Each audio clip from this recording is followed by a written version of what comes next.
to South Carolina for another season. As an overflow crowd heads into Williams-Brice Stadium, the atmosphere is electric. The excitement level shows just how much folks around here want to win. And the players feed off every bit of it. USC is looking for the kind of rebirth that Georgia enjoyed a year ago. After toiling in mediocrity most of the decade, the Dogs pulled it all together. First, by shocking 6th-ranked Florida. Then a last-second comeback against arch-enemy Georgia Tech. And finally, complete and utter dominance of Wisconsin on New Year's Day. Yes, good times are back in Georgia. And one champ of a guy will do whatever it takes to keep it that way. Georgia and South Carolina from Columbia. Hi, everybody. Ron Franklin. Welcome once again to Saturday Prime Time this evening on ESPN2. You know, I'm not sure that author Pat Conroy could have come up with a better evening as far as conditions for his beloved state of South Carolina than we have here tonight. Not a cloud in the sky. The temperature is very, very mild. You know, this is a difficult place to play, and Georgia found out the hard way 2 years ago. They came in here heavy favorites. They went home whipped and whipped badly. It cost them a winning season.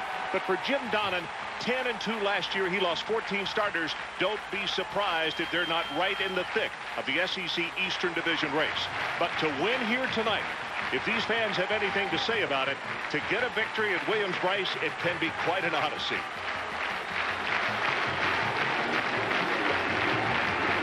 Mike and Adrian are standing by. We'll be back with them. It is South Carolina and Georgia after this.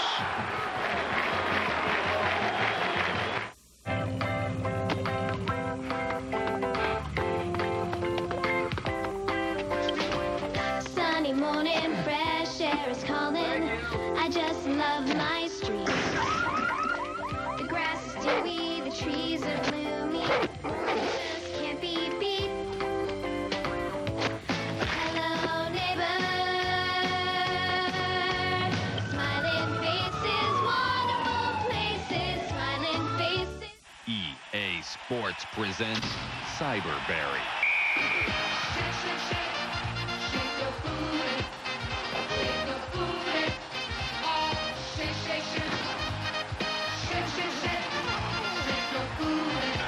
If it's in the game, it's in the game. Madden NFL 99.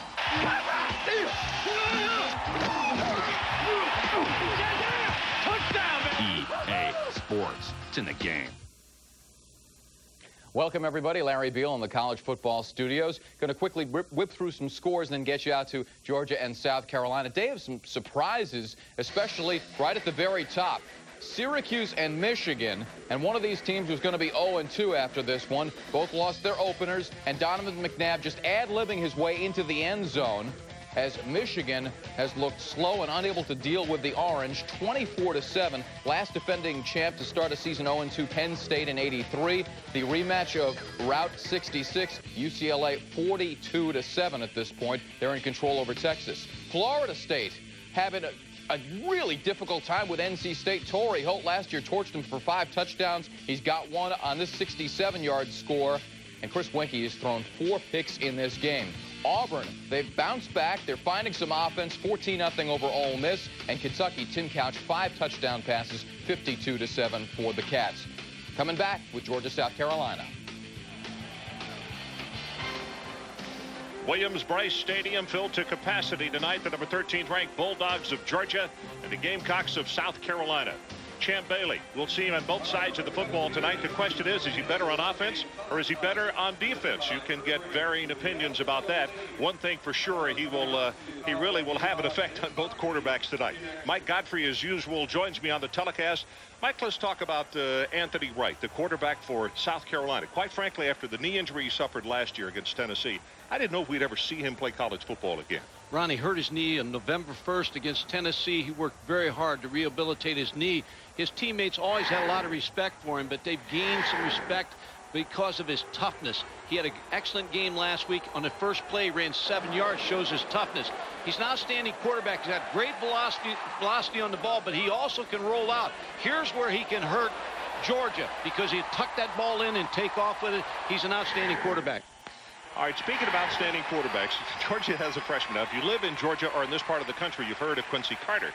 I'm not sure anybody else in the nation has, but the coaches, I've never heard someone so ballyhooed. Is he that great, Mike? Ron, he's very good. If you haven't heard of Quincy Carter, you'll hear about him tonight. He has an excellent delivery. He's got a high motion. He's got strong arm. He can run with the football. The only question I have on him, Ron, is, and he'll answer that tonight, is whether he can play as ready as a freshman to play in front of 80,000 people here that are going to get on him. But I think you're going to see an outstanding young quarterback. Well, he's going to find out very quickly if his professional baseball background and some years of maturity.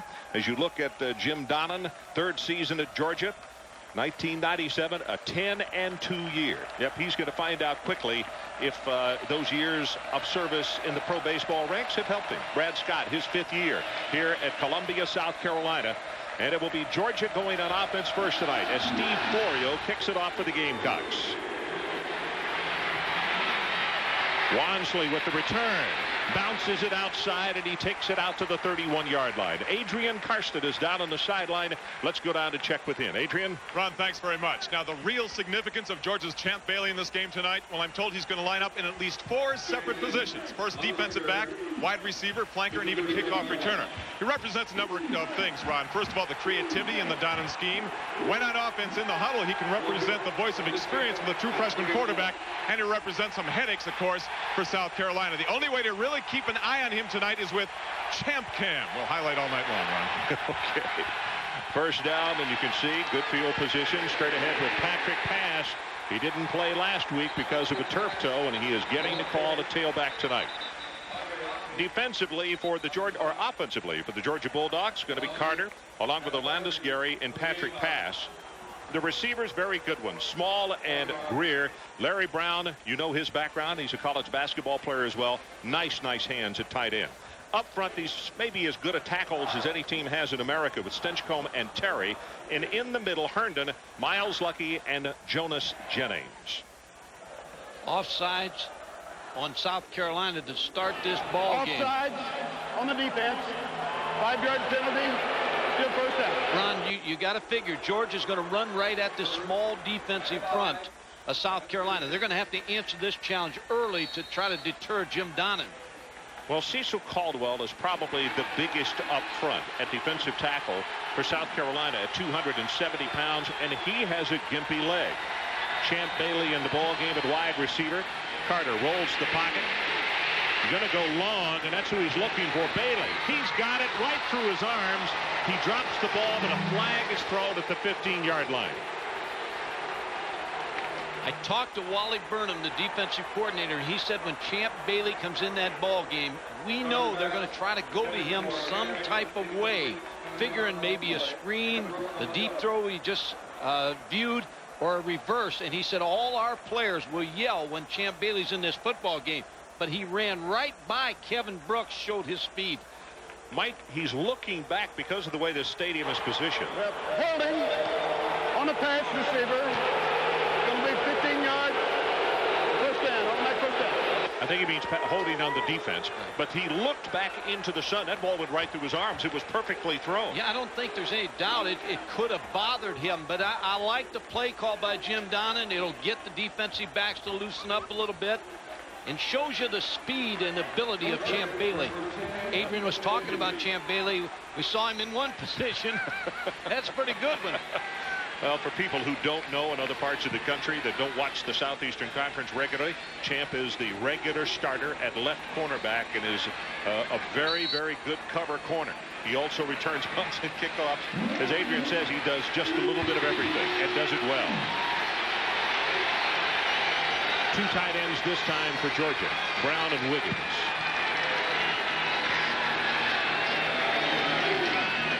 They go with the running play. Orlandis Gary, a senior out of Washington, D.C., gets the call. South Carolina defensively, here's how they will line up. I talked just a moment ago about Caldwell. We'll keep an eye on him. He has a bad knee. Abraham, Rochester, and Masters, the other 3 starters there. The linebackers, Atkins, Offing, and Offord. We're not sure how long Andre Offing can go. He has a burner on his neck. And it's Goodman, Brooks, Green, and Homer Torrance in the secondary for South Carolina. Second down, line to make. is the 39.5-yard line of South Carolina. Here comes the option, and you can see Quincy Carter at 6'2", 225 pounds, is pretty doggone mobile for a big quarterback as Ray Green comes up to stop him. And Ron, you're right there. You see an option play by Georgia. And talking to Jim Donnan yesterday at practice, he said, Mike, to beat Florida and to contend for the SEC championship, you really have to run option football because Florida's so good on defense. And even though they beat them last year, they know they have to run the option. That's why Jim Donnan likes Quincy Carter as his quarterback. Well, the first third down situation of the night. So here's the deal. 42.5-yard line. They need to take it 3 yards to pick up this first. Shotgun. They go option play again, and it's Gary. He'll have the first down plus a couple as he takes it in the vicinity of the 38. It's Homer Torrance from his strong safety spot. Again, just another weapon when you can run the option with a good quarterback. Quincy Carter gets the direct snap, goes right down the line of scrimmage. You have to take Quincy Carter, 6'3", 225, pitches it out to Orlandis Gary. First down, moves the sticks. You know, in visiting with Wally Burnham yesterday, he said, I'm not crying, I'm just saying, we don't know what to expect from the kid because their first team didn't even play that much last week. All we know is we hear great reviews, but we don't know how to plan for it. Everybody in the country is going to hear about Quincy Carter. Reverses it out, going to throw. Sets deep, got a man just overthrown at the 18-yard line. Tony Small is who he was looking for, and he led him just a little too much.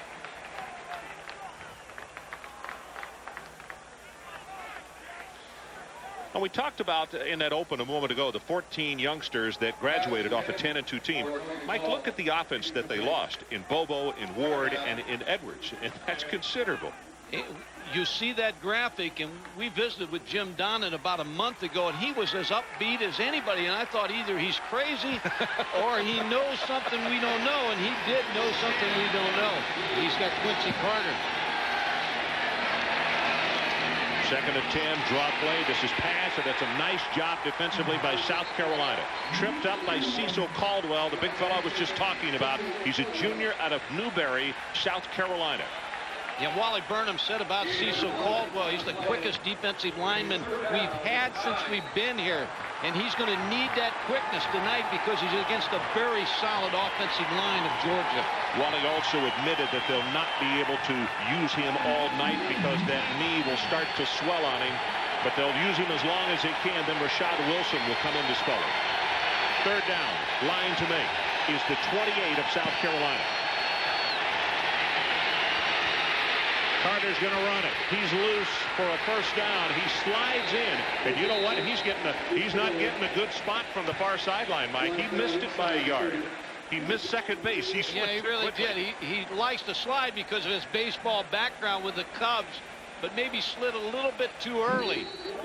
And he had more time. But that again shows you his athletic ability. He was locking on to Larry Brown, the tight end. Didn't see him open. Slid into second base there a little short. Hey, it was a proper slide, though. It was a great slide. So it's fourth down. Jim Donnan does not send the kicking team on the field. And Quincy Carter says, let's talk it over with our head coach on the sideline. It's a timeout for the Bulldogs. And let's take it with them. 11:15 remaining. First quarter. Georgia driving. My Aunt Leona called. She was throwing a party and she sprung a leak. Meet the man who didn't send the money, Western Union. I figured, what difference could it make, huh? And the heartbreak it caused. Thanks a lot. Later tonight. Western Union, the fastest way to send money worldwide. Tonight, we had the perfect meal for us. The Olive Garden's never-ending pasta bowl. You pick any of their special pastas, and you get all the free refills you want, plus all the salad and breadsticks for $6.95. Good thing I was born hungry. The Olive Garden. When you're here, you're family.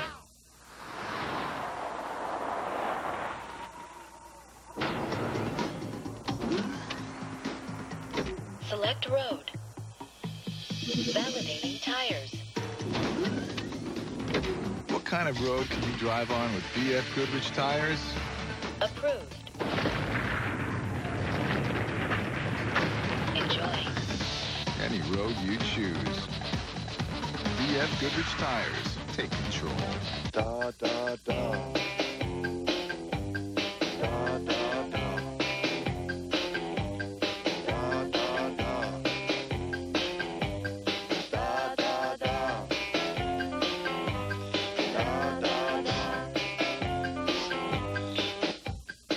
German-engineered Volkswagen Golf. It fits your life, or your complete lack thereof. On the road of life, there are passengers and there are drivers.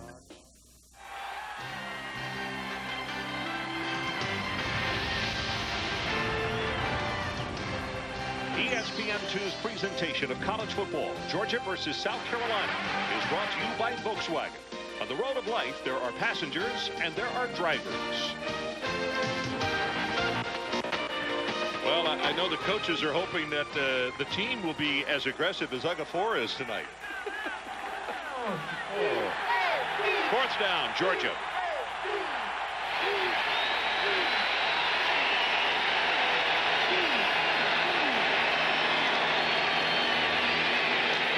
He didn't get it.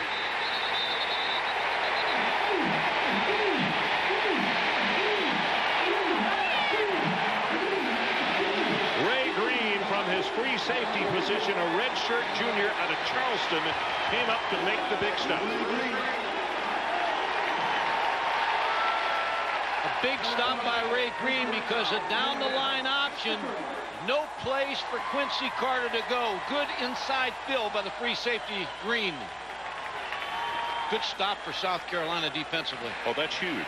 And Mike, you and I talked about yesterday, the longer this crowd stays in the ball game and really hopped up the way they are, then the worse for Georgia. Right, throwing back, and the screen is tipped, and it's intercepted by Georgia. 44 Hollingshead. And he lost a hit here in doing it. Antonio Cochran, I believe, was the person that deflected at number 38. And when you get a big stop like that defensively, Chuck Reedy, the offensive coordinator, trying to come back with a screen pass. Antonio Cochran, 6'4", 270. There's the fake by Anthony Wright. Cochran leaps up, tips the football.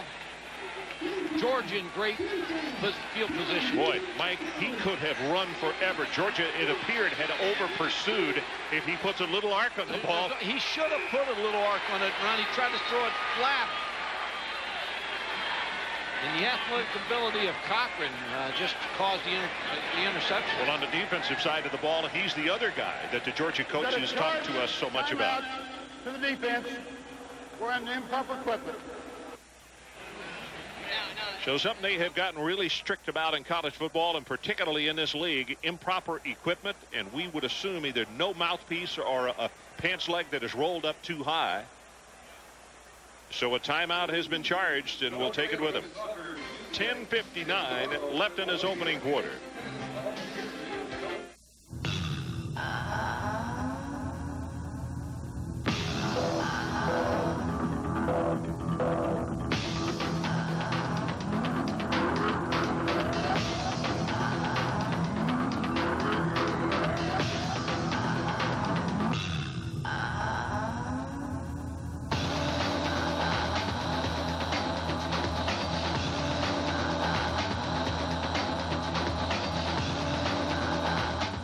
At Invesco, we know that the financial world isn't always as it seems. The big economic picture can always change quickly. And to manage a fund, Invesco knows you need to be on top of the changing picture and know how it might affect you right at home. Invesco, a family of no-load funds. Over 65 years of experience, a global perspective. You should know what Invesco knows. I don't want to buy a new PC every year till commencement. I needed one that would keep up with them. Gotta save something for college. Introducing YourWare from Gateway. Call 1-800-GATEWAY and we'll custom build you a Gateway PC with an Intel Pentium 2 processor, all for just $49.95 a month. And in 2 years, you can trade it in toward the purchase of a new one. School's about to start, so call us now and let's talk about YourWare from Gateway. This Rocky Mountain rivalry has produced wild games, big upsets, and big comebacks. Thursday game night at 7:30, followed by Colorado State versus Air Force at 8, Thursday on ESPN. Well, we're back at Williams-Brice Stadium, and what we suggested earlier, Mike, it was somebody without their mouthpiece in, and they were charged with a timeout, improper equipment. Ron, I would think Patrick Pass, you know, I get a feeling that he's going to break out tonight in this ball game. They need somebody to step up at that tailback position. They've got a lot of them. He gets the pitch, and let's see if he turns the corner. Great blocking. Turns at the 10 and is out of bounds with a first down in the neighborhood of the 5. Jermaine Wiggins with an outstanding block, and it's a gain of 14. That's the other plus this Georgia football team. They have 2 tight ends, Larry Brown and Jermaine Wiggins, so they can give you a lot of looks and get that corner turn for Patrick Pass. Patrick Pass looked pretty good running that football. Yeah, somebody needs to lay claim to that job. Well, they play a lot of tailbacks. They got a lot of talent at tailback. Well, Arnaud played well last week. And, of course, Nick Callaway, a redshirt freshman out of Washington, Georgia. First and goal, Georgia Bulldogs. The ball 5.5 yards away. Pass back into the boundary. Blocker in front and is going to be ridden down from behind by Matt Masters. The other thing, when I was watching Georgia on tape, that's really impressive is their offensive line. They've got 2 outstanding tackles, but that was Jonas Jennings, the big guard, 6'4", 311 pounds, leading Patrick Pass outside. Olandis Gary comes into the lineup, so it'll be a 2-back set for the Georgia Bulldogs. 1 tight end, 2 wide receivers, bottom of your screen. This has been an option set for him so far. Going to carry it. And down at the 1-foot line. Ray Green came up to save the touchdown as Quincy Carter went airborne. Got a nice block again from Jermaine Wiggins. Looks like Andre Goodman might have got hurt on that play, Ron. Another nice block by Jermaine Wiggins. Goodman, who's the starter at right corner, a redshirt freshman out of Greenville, South Carolina, is the man who is down.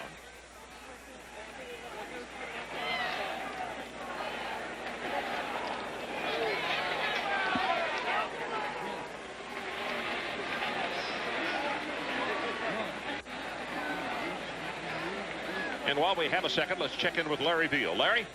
All right, Ron. Fresno State and Colorado. Bulldogs at the 1-yard line. Billy Bullock, who scored twice earlier, fumbles. Buffs recover. Fresno State was looking for the touchdown and 2-point play to tie. Instead, Colorado holds on 29-21. Wow. Well, Colorado, and that's one of those things, Mike, where the next week when you play a team that your club doesn't have respect for, and that's what can happen. No, and that's Pat Hill out there, who coached for the Browns and then the Baltimore Ravens, and he has resurrected that program out there. Of course, Jim Sweeney did a great job in that program, but he's got a fine football team. We were out there last year to watch him play. Well, this is not good news in the fact that they are spending more time. It's Dr. Rod Walters, who is just behind the gentleman in the hat, and I think that's the orthopedic surgeon who has come out on the field. It may be a little gruesome as you watch what happens here in the injury. It's a comeback block, and the leg is caught underneath, and boy, we can only say that Andre Goodman, they are taking a long look at that knee, and wow. They're now bringing the stretcher cart onto the field to put that leg in a cast and take him to the locker room, and we'll get a report as soon as we can. But Andre Goodman, redshirt freshman, Greenville, South Carolina, injured on the play on a comeback block as the quarterback Quincy Carter tried to take it into the end zone. And while we have some time as they load him up, let's take a break. No score, 9:53 left first quarter. We served our first Sonny's barbecue plate in 1968. And now we're celebrating our 30th anniversary with all the barbecue chicken and ribs you can eat. Served Sonny's style with French fries, coleslaw, and garlic bread. All you can eat chicken and ribs for just $6.99. At Sonny's, the good old days just keep getting better and better and better. Yummy. So I missed a couple of payments. How about a second chance? Listen, I just got divorced. Would you consider giving me a second chance? Don Reed Ford is here to give you a second chance on credit. Just call 1-800-400-3645. Even if you've had a repossession, bankruptcy, or missed a payment or two, all you need is proof of employment and residency, plus the minimum down. We'll do the rest. Get you credit and into a great vehicle. Just call 1-800-400-3645. We can help. Colts and the Patriots on ESPN Sunday Night Football. Peyton Manning against Drew Bledsoe. This Peyton Manning impresses me. He comes from a great lineage of quarterbacking talent. What is he, a racehorse? Lineage? Who uses the word lineage? His father was a quarterback. Ah, put a sock in it. My father was a terrific dancer. What's your point? Can I dance? What? Can I dance? With who? ESPN Sunday Night Football. It all begins with NFL Prime Time at 7:30. Larry Beal back in the studio. The defending national champions from Michigan being humiliated by Syracuse. Rob Conrad, who earlier caught a touchdown pass, hauls in another one. It's 38-7, the Qs. Underway, Florida leading Northeast Louisiana. Jesse Palmer a touchdown pass, and Florida State not coming back against NC State at 16-7, Wolfpack. Winky with 4 interceptions in the ball game, and Mike, that pretty well proves the point. You can have the greatest race car in the world, but you got to have a driver. You really do. And this conference now, they've lost some games early, but North Carolina State's proven this is the year to get Florida State. So the crowd trying to get back into this one. Olandis Gary and Ronnie Bradley in the backfield. It is 3rd down and goal, and the ball is about 2 feet away. Over the top, he didn't make it. The ball is loose.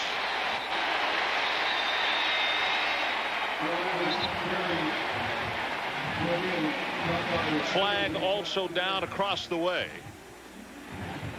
Rashad Wilson and Cecil Carter, and it was offside, South Carolina.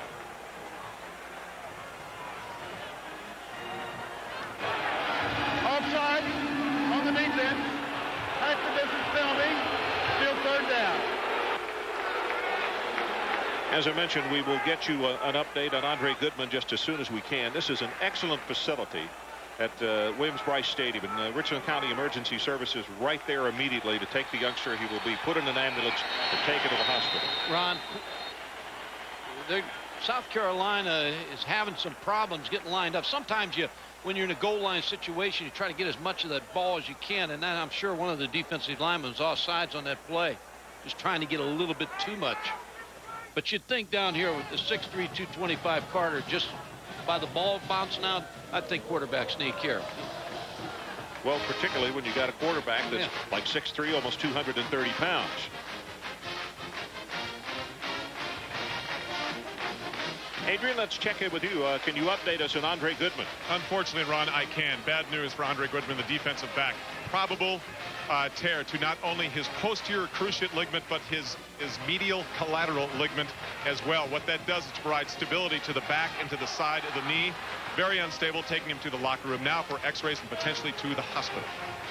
All right, Adrian, thanks. Adrian right on the spot for us to give us that report. And boy, tough situation for the redshirt freshman, getting himself a starting position. And good comeback block, everything totally clean and fair about it, but this can be a very rough and cruel sport sometime.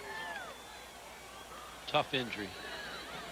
Well, let's see if they go with Quincy Carter and just try to sneak it over here. Well, they get the down over again, Mike, which is the most important thing to Jim Donnan. You see, the nose of the football is just inches away. Olandis Gary is the only setback, but it is quarterback sneak. They're going after the football, but if it was in the end zone when he fumbled it, broken the plane, it doesn't matter. It is a touchdown. And the Georgia Bulldogs go on top, 6-0. Well, Quincy Carter has passed his test already in his first quarter. It's 9:33 left, and he has handled himself like a veteran. He's like he's got ice water in his veins. The crowd has not bothered him. He probably will get a suggestion to keep the ball in a little closer to his body on a quarterback's knee, but he got in the end zone. Hep Hines with the extra point, and that is his 100th career point. He's trying to follow center, but you see no movement by the center, Miles Lucky. Pretty good job by Earl Rochester. And what he was trying to do, the good athletic ability, is leap over and get that ball over the line. By the way, Mike, back in 1996 when Quincy chose baseball instead of college football, the experience helped him see life's obstacles a little bit differently.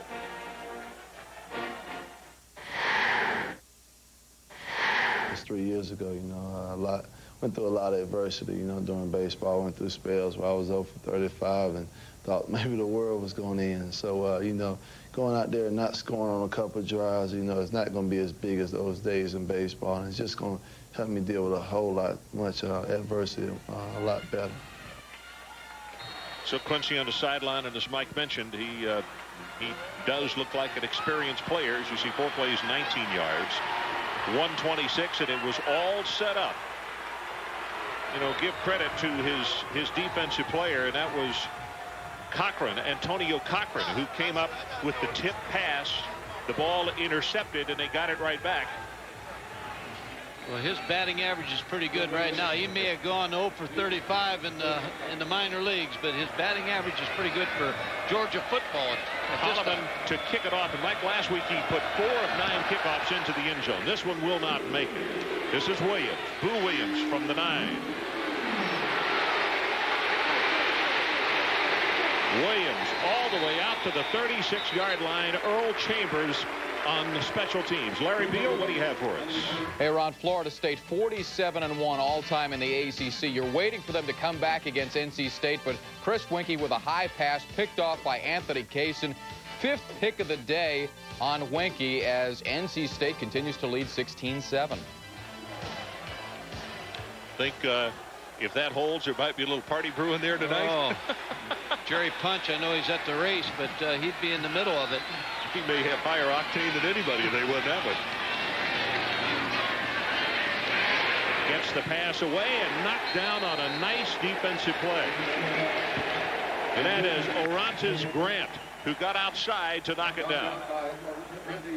Offensively for South Carolina, this is the way they open. Anthony Wright has Steve Mixon and Boo Williams in the backfield. The receivers, and they are very, very good ones, led by Zola Davis and Jermail Kelly. Trey Pennington, the tight end. And up front, the offensive line, Spearman and Nesmith, the guys with experience. Jones, Cox, and Page have not taken a lot of snaps.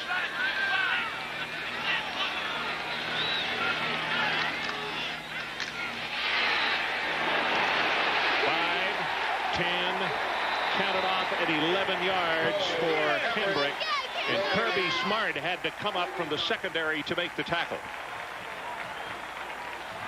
Stroud, Leroy, Snellings, and Cochran, the down 4 for Georgia. The linebackers, they're very good and they're very active, as you've already seen. Dustin Luckey, Adrian Hollingshead, and Orontes Grant. And in the secondary, it's Bailey, Harris, Kirby Smart, and Quentin Davis. Initial first down of the night for South Carolina.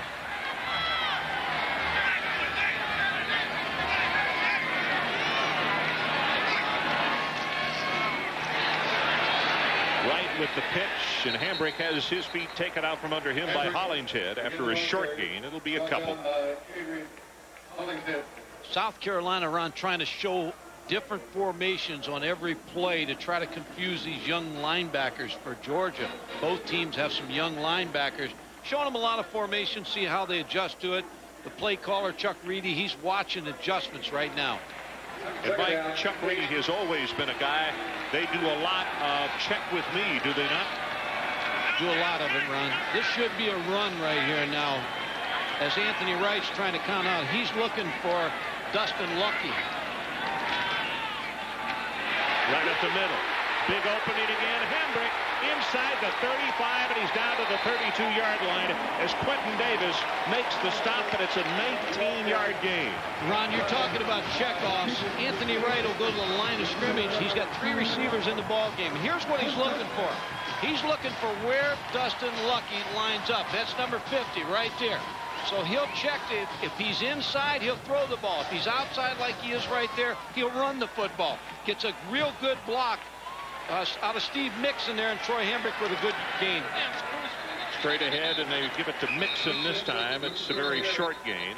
You can see 44, Hollingshead, one of the men getting off the bottom of the stack along with Brandon Miller, number 51. so that the people at home understand. You made the point about a lot of checkoffs at the line of scrimmage. What they'll do with Anthony Wright. Have a dead ball. False start on the offense. The 5-yard penalty. Repeat first down. What they'll do with Anthony Wright is they'll give him 2 play calls. They may give him 22, which is a run play, and they may give him 84, which is a pass play. So he goes up to the line of scrimmage. So the players on both on the offensive line, receivers, tight end, they know it's going to be either 22 or 84. He's looking for the alignment of Georgia. He'll make the call run or pass, which is a good way to do it. Let's see what they do here now, Ron. Here's their 3-receiver set. Now Lucky's out again. The down and distance plays a factor too. 2nd and 15. He wants to throw it. They set up a screen back into the short side of the field, and Handbrake is tripped up by Orantis Grant. That is a nice defensive play.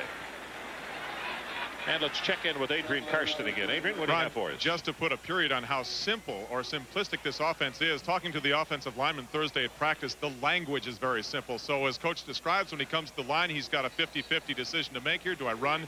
Do I pass? And when I run, which direction do I go? Just the number and the formation. Then it's up to Nesbitt, the center, to make the whole call for the line. Very simple, effective to this point. Well, Chuck Reedy said, you know, he got some dubious looks when he first got here, but he said they have really bought into the system. It is simple, and they're enjoying it. Here comes the blitz. Going to have to hurry on this one, and Anthony has got to be sacked by Grant. The first man to get there, and 2 or 3 other friends, Lucky also in the area. That's a loss of 10 yards. Took too long, Ron. From the line of scrimmage, we talked about checking off. He should have got out of this play because Georgia showed blitz right from the time Anthony Wright came to the line of scrimmage. Just too many people to block. Orantis Grant, number 58, Dustin Lucky came from the outside. A poor play to run against that defense. Well, you look at his numbers career-wise. He's got some significant numbers and is off to another good start in 1998. 3rd down, 29 yards to pick up the first down. And they bring a backer again. It's Hollingshead. Puts air into this one. Got a man open, and then he overthrew Jermail Kelly. It would not have been enough for the first down, but it would have been a gain of around 22 yards. Yeah, the sack really hurt him. And when you look at this Georgia defense, they have a bend but don't break defensive philosophy. They'll bend a little bit with you. Last year they gave up 346 yards a game, but only 17 points. So they'll let you move the ball a little bit, but then they clamp down on you as you get close to the goal line. Courtney Levitt. Don't make any big mistakes. Courtney's a junior out of Germantown. Can handle both place kicking and punting. Smart is the deep man. No fair catch, and Michael Greer tries to turn the corner, and I'll tell you, he took quite a chance. He had players right around him. 38 yards in the kick, but 13 on the return. Well, coming up next on ESPN2, Arizona State's Heisman hopeful J.R. Redmond rolled up over 250 all-purpose yards last week against Washington. And he and the Sun Devils will be looking to win their first as they take on the BYU Cougars. It's live from Provo around 9 Eastern when we're done here in Columbia on ESPN2. What'd you think of BYU last week? We had them against Alabama. You know, there are things that I really like about that team, and it was interesting that it was a while before the young quarterback really got things going. I think if Federic gets it going, it could be okay. Deep pass over the middle intended for Tony Small is too far, and let's check in again with Larry Beal. Ron, it looks like there is not going to be a Florida State comeback because the Wolfpack on the attack. Jamie Barnett to Torrey Holt. Remember, Holt with 5 touchdowns last year, and he's got 2 in this game on Florida State, 24-7. Speaking of going deep, Sammy Sosa has just hit number 60 for the Cubs, who trail against the Brewers 12-8. Well, congratulations to Mr. Sosa. He has shown so much class through this entire chase. And as far as North Carolina State's concerned, talk about getting it done. Well, to reverse it, didn't stay at home on the outside, and Quincy Carter says, you better do it. I may be big, but I can burn you with this. Yeah, he does it so effortlessly. He just turns to like to fake the pitch, and that was a run all the way for Quincy Carter. Now, you're going to play Georgia this year. They had a fine quarterback last year, Mike Bobo, but this year you're going to have to defend the field. the width of the field, the length of the field, because he'll throw the ball deep. He runs options. He runs misdirection plays. And once one of these tailbacks settles in, this is going to be a tough offense to stop. Well, any defensive coordinator will tell you when you got to defend all 11 players, a far more difficult situation, meaning a mobile quarterback, which is what Mike is talking about. Olandis Gary takes this for a gain of 5, maybe 5.5. Senior out of Washington, D.C. He's one of the players that came down with Donnan from Marshall, and in fact was selected as a team captain by his Georgia teammates. And Jim Donnan really speaks highly of that. He said, you know, he transferred here with me, and now all of a sudden, you know, the players have just really rallied around Olandis Gary, made him the captain. Good look at Joe Kynes on the far sideline, walking around, getting his troops ready, while the offense is on the field right now and hoping they can put some more points on the board. 7-0 right now, under 5 to play, opening quarter. They go with the draw. Look at pass. He let the defender run right by him, and now he's off. And steps out of bounds at the 42.5-yard line after a 13-yard pickup. Sullivan finally got it. Yeah, I like Patrick Pass. Now, his turf toe bothered him last week, and he's the type of back that can give this Georgia offense a power running attack. The draw. Gets up inside, makes a little move to the outside, picks up a block from his wide receiver, Tony Small, breaks out to the left side. Well, he came in with great credentials, as you know. He's out of Tucker, Georgia. He's gotten bigger at 210 pounds, just under 6 feet. Larry Brown and Jermaine Wiggins, the two tight ends for Georgia. Carter rolls the pocket. Throws it away, and it was close enough to, I guess, Wiggins. Incomplete pass, and that was Hutcherson. Darian Hutcherson, who was putting on the rush. When you look at Georgia last year, they were successful because they were the fewest. They had the fewest turnovers in the nation last year as an offensive football team. 12. They don't turn the ball over. The second thing is second fewest penalties last season, only 39. So you talk about a well-coached football team. If you're not going to turn it over and you don't have penalties, you're going to have successful seasons like you did last year. One setback this time. It's Olandis Gary.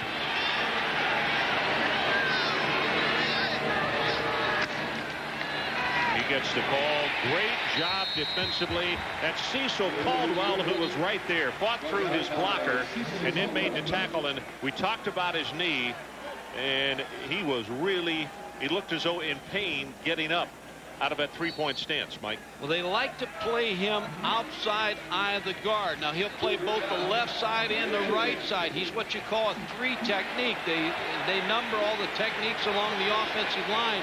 He'll always be outside the guard. Could be on either side. So it's third down, and the situation, Georgia leads at 7-0. They need to take it to the 32.5-yard line to convert. Carter zips it, and off the fingertips of Larry Brown. Larry was right at the marker. Even if he caught it, he would have been a bit short. There is a flag at the line of scrimmage.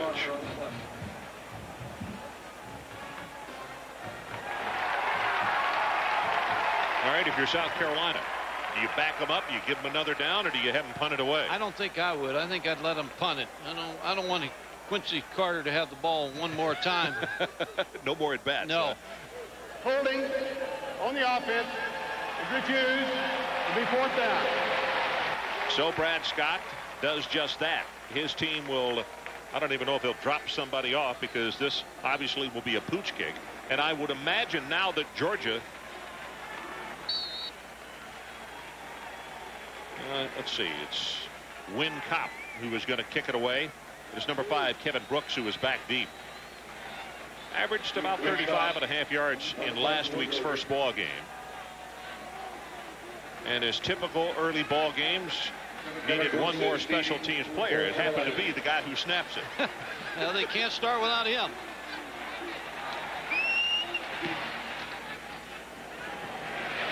Bearcats signal for it is made at the 14 by Kevin Brooks. Let's take a look at the previous play. Larry Brown, split screen. You get to see Quincy Carter, what he's going to see. The tight end up at the top. He's working on an option route. Pushed off a little bit against Willie Alford, but ball just thrown wildly. And that probably is the most errant pass that he's thrown tonight, quite frankly. With Florida State getting beat there by North Carolina State, that looks like it elevates Virginia to the favorite throw. Now I know I'm not putting the nail in the casket yet at Florida State, but I think this is the year, the best year the ACC has a chance to dethrone them. Anthony Wright gives it off straight up the middle to Hambrick, and Leroy finally has to make the tackle after a gain of about 5 yards. Larry Beal, let's check in with you one more time. All right, Ron, Florida and Northeast Louisiana. Jesse Palmer from the shotgun finding Nafis Kareem. Takes a couple of hits at the goal line. 14-0 Florida, and it's a final. UCLA over Texas. Cade McNown, 3 touchdowns passing. Ricky Williams, 3 rushing. So love to get the total yardage on Ricky Williams and what he did. He got off to a great start last week. Straight ahead, the fullback. It's Mixon. Breaks it out over the 30 to the 32. It's a first down, and it's a gain of 13 yards. Kirby Smart defensively. Ron, it had to be some kind of trap on this play. I didn't see whether the guards pulled on this to open it up. Yes, left the right guard, number 74. Jason Cox pulled to trap the defensive tackle to open it up for Steve Mixon. Shaw Mays and Donovan Norman, the 2 wide receivers, are 2 of the wide receivers in the game for South Carolina right now. He's looking for Dustin Lucky now. He's going to make his call off of number 50. Shaw Mays is a speedster. Runs, we saw a movement at the offensive line. Well, I'll tell you, South Carolina has gotten a lot of laundry already tonight in this first quarter. Dead ball. False start on the offense. 5-yard penalty. First down. And when the other team doesn't have penalties and they're not going to turn it over, all you do is back yourself up and make it a tougher ride. Brett Scott would be the first one to tell us and his team Georgia doesn't need any help. 14 snaps and 5 penalties.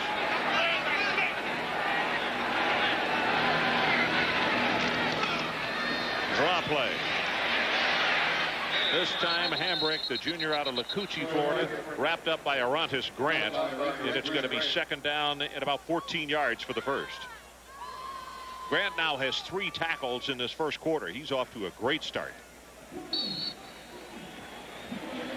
Here's the play again. There's number 50 right out here. That's why Anthony Wright is going to the run, because he's got 6 people inside there, and he knows he's got 6 people to block them.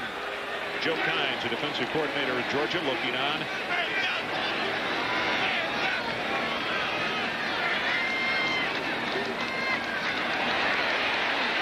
Hambrick to the 34-yard line.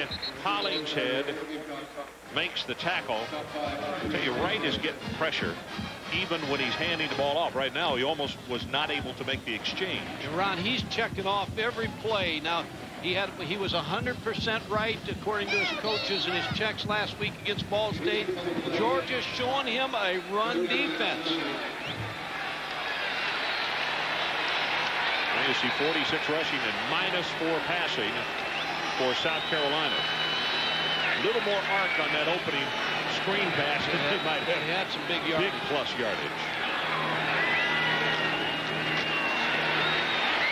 Got a man open right over the middle, throws it complete at the 45-yard line. 16 yards on the completion.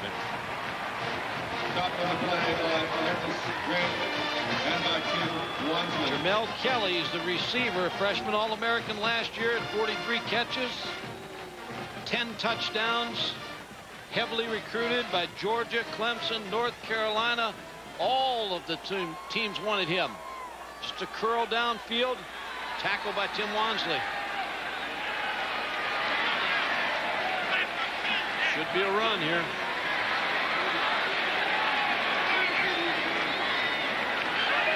Well, they did not cross up the defense that time as Mallard is right at home to make the stop on Mixon.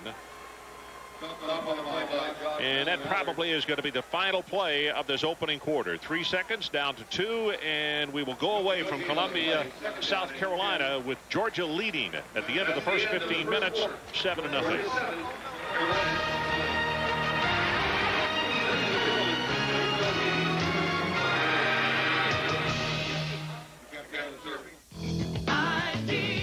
My idea, Best Buy should have Bill Gates be their spokesman. Howdy, I'm Bill Gates. Best Buy's a complete computer store with software, SCSIs and zips, memory chips, upgrade guys, howdy, and computers too. Tell him Bill Gates sent you. What'd you think? That's not Bill Gates. That is Bill Gates. He's from Lufkin. Not from Seattle. No. The complete computer store at Best Buy. Now that's a great idea.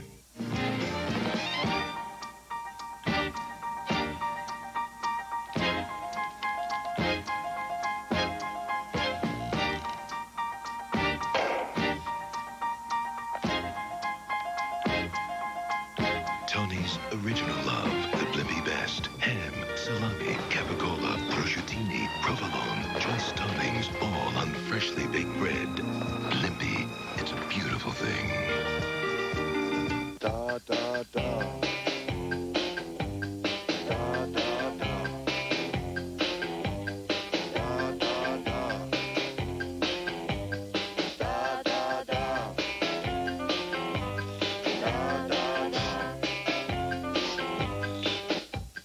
German-engineered Volkswagen Golf.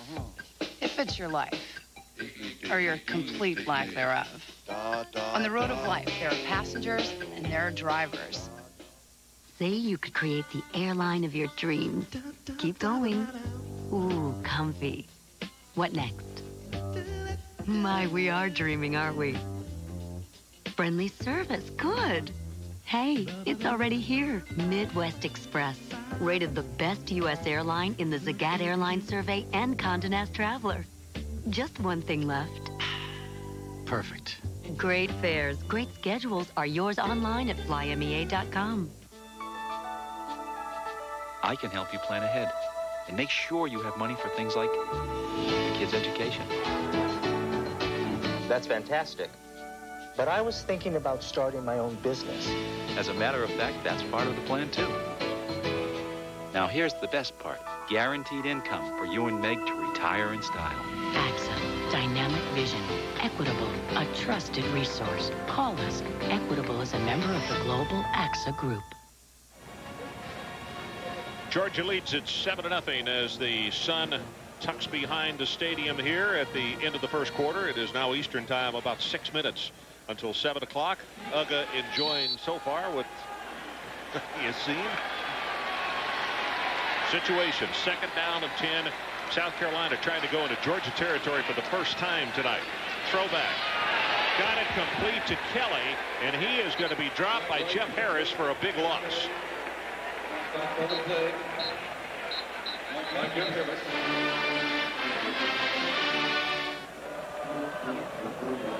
Well, the interesting part of this statistic is neither team throwing the ball very well early in the ball game. I think Quincy Carter's been close on some things, but hasn't connected.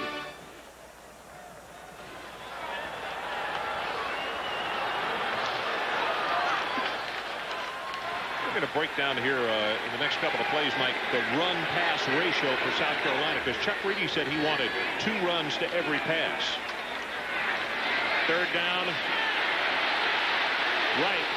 Got a man open. Oh, my goodness. And he overshot. Ben Fleming was wide open. Anthony Wright just, he saw him running wide open, and he can see the frustration Anthony Wright has because he couldn't get him the football. Drop back, gets flushed out, now starts to sprint. There you see the receiver moving right with him. He's wide open, just can't get him the football.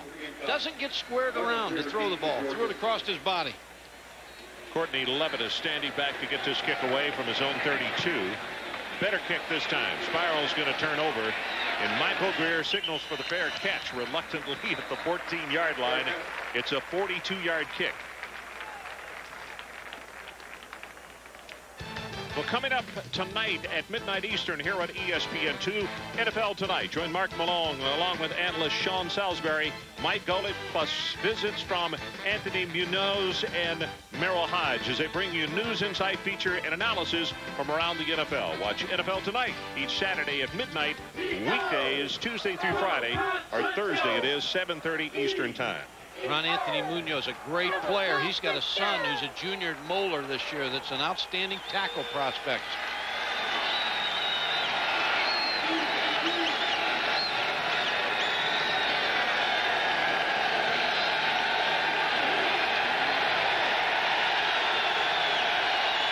Crowd trying to disturb the Georgia offense, and it did not disturb it enough as Olandis Gary is going to take that for a first down, a gain of about 13 yards out around the 28-yard line. Well, Olandis Gary last year played behind Robert Edwards, who's now doing his thing in the NFL. He's an outstanding back. He's a transfer from Marshall. Knows Jim Donnan's offense as well as a quarterback knows it. Runs with power. Ran right over Ray Green. Good blocking up front from Jonas Jennings and also Chris Terry as you look at right on the sideline.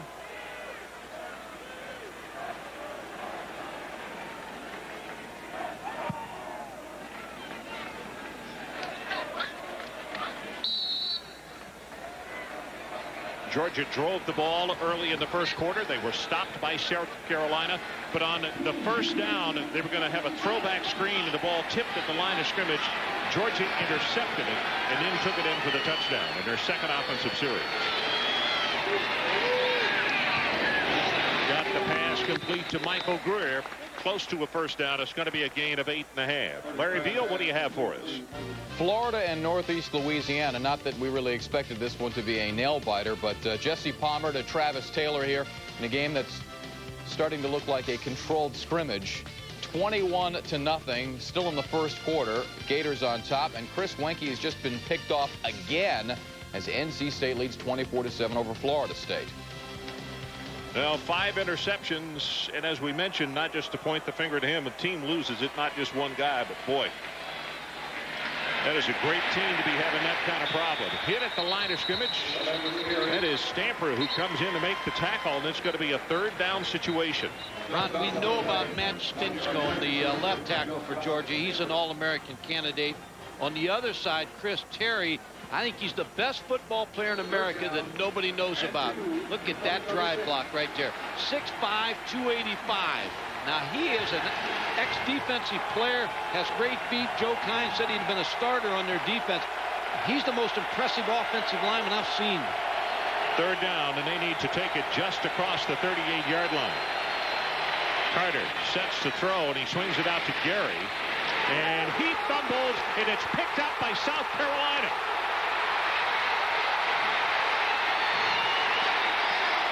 Carney tackled at the 3-yard line.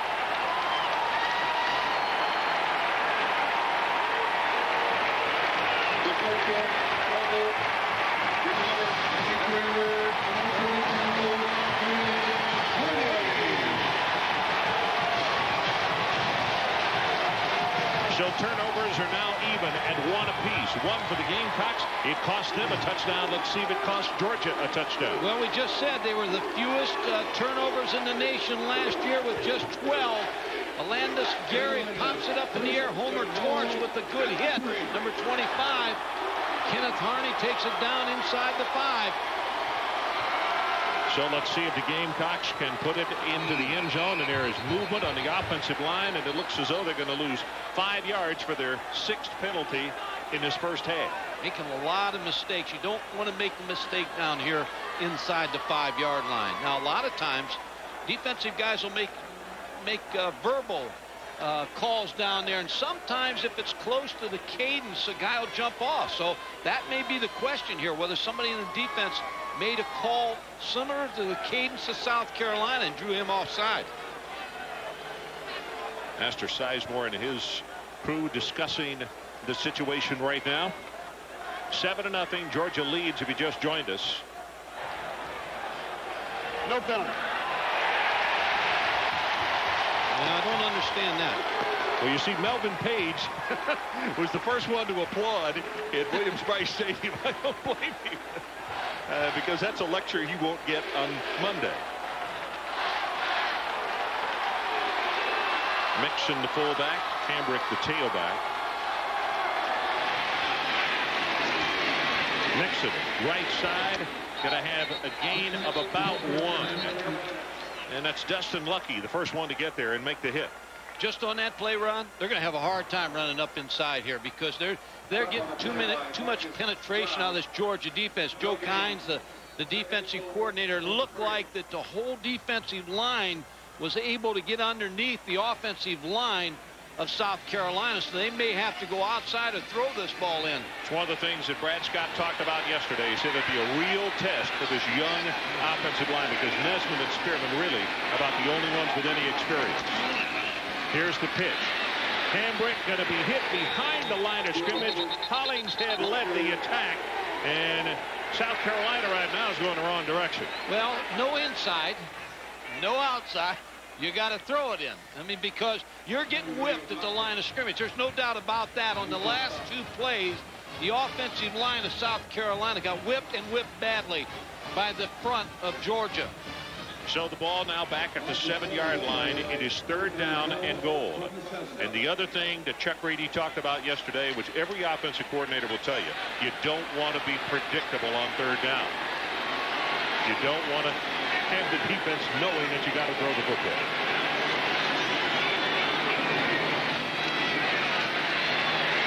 Sings it incomplete as pressure was coming. Jermale Kelly, the intended receiver, and Anthony Wright, Mike, has just not looked really sharp tonight. No, it's just not totally set. No, I agree with you. Antonio Cochran had a lot to do with that, though, because he was really bearing down, and that's the player that Joe Kynes told me he's like a cat. You can never knock him off his feet. But he really put great pressure on Anthony Wright, didn't give him a lot of time to look for the receiver. I think you can see right there as he talks with the Brad and Woody McCorvey on the sideline. He's upset with himself because Anthony Wright is a really good athlete who works very hard. Levitt with the field goal attempt, 24 yards. And he got it. Good defense by Georgia. 7-3 our new score. Georgia on top. We have 10:24 to play until halftime. As a lad growing up in the outback, golf legend Nigel Bridges showed little aptitude for sports. He wasn't very good at rugby or cricket, or so it seemed, at golf. But he tried and he tried and he tried and he tried and he tried. Until he got it right. You'll find the same dedication and commitment to perfection at Outback Steakhouse, where a great steak dinner is always just a short drive away. Outback Steakhouse, no rules, just right. Good shot!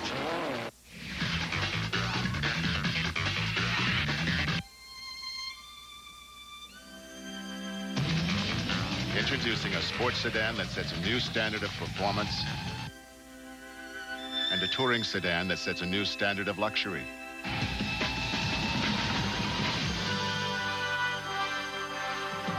Here they are. Introducing the new TL with the satellite-linked navigation system from Acura. If you want to Where's the waitress? Where's the waitress? attract the waitress's attention, try ordering something So, who belongs to this good-looking one? more tasteful. Bolder, richer, creamier. Killian's Irish Red. One look says a lot.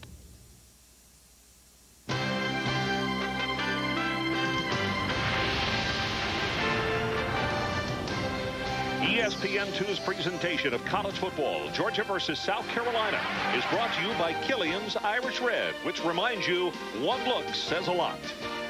And by Acura, who invite you to test drive the new CL Luxury Sports Coupe. On case you've never been in this part of the world, that's the historic Columbia Canal at Riverfront Park here in the capital city of South Carolina. And Lelandis Gary is the man who took that hit just a moment ago from Homer Torrance and coughed up the football. So as we mentioned, one turnover apiece. One cost a touchdown, the other cost a field goal. And you make a good point. That's the difference right now. You get the ball inside the 5-yard line. You can't settle for a field goal. Your defense gives it to you inside the 5. You got to punch that in. But they got destroyed by the Georgia defensive front on that play, in that series. Steve Florio prepares to kick it off for South Carolina. And Champ Bailey, who checks in doing just about everything, is back deep along with number 2, Wansley. I think I'd kick it away from Champ. Knowing as good an athlete as he is, would not kick to him. Mike, and it's interesting to visit with him yesterday. He's just not a big talker, never has been. This is a short kick right here. And it's going to come down to Bailey. Gets outside. You see him put a shoulder down, and Florio, the kicker, is the guy that he floored. Yeah, I just refuse to kick the ball to Champ Bailey. Now see if Georgia can come back and get Orlando Scary back involved in this offense. You like to do that when a player fumbles the football, get him right back involved. He's not on the field at this time. Miles Lucky is back in the game at center. Jonas Jennings had moved over on that last sequence for a few plays.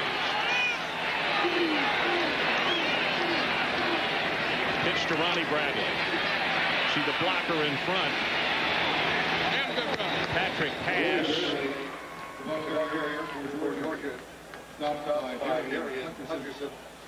ESPN Sunday Night Football continues tomorrow night at 8:15 Eastern. As Drew Bledsoe and the defending AFC East champion New England Patriots host Peyton Manning and the Colts.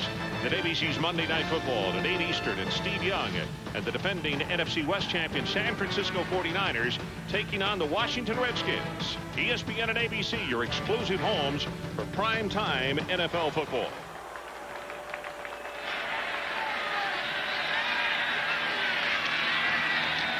Counter trade. Patrick pass.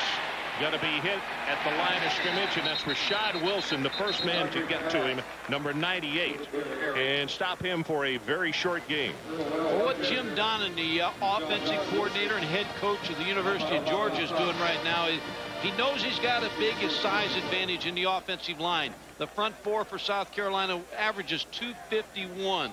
So he's trying to establish his running game in this series. No injury to a Georgia player, and that's the reason for the stoppage in play. And it looks as though it's Jonas Jennings, the sophomore out of College Park, Georgia. The big right guard who is down, 6'4", 311 pounds. He was pulling on the last play. He really led the counter Trey offensive play. That's a pretty good size pulling guard, 6'4", 311. You're going to see him pull number 75. He blocks up inside there and gets a real good block. Somebody rolled upon his leg. Exactly Mike. What happened. Yep. Number 57, Ted Salters. Rolled up on his leg. And so Jennings is down, and with the stoppage in action, let's take a break. 9:21 until halftime. Georgia 7 and South Carolina 3.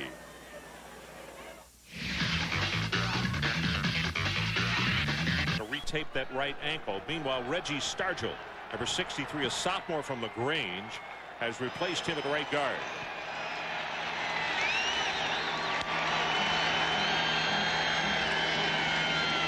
Carter turns and pitches to Patrick Pass, and the lead block just was not there. Orlando Scary could not get out and help pave the way, and Darian Hutcherson would not be blocked.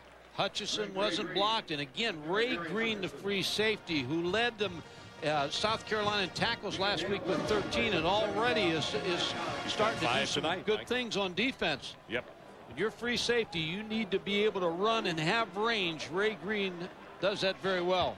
Well, they had to make some changes because of the injury to Freeman. Early on, Torrance had to go from corner, and they moved Green from a different position.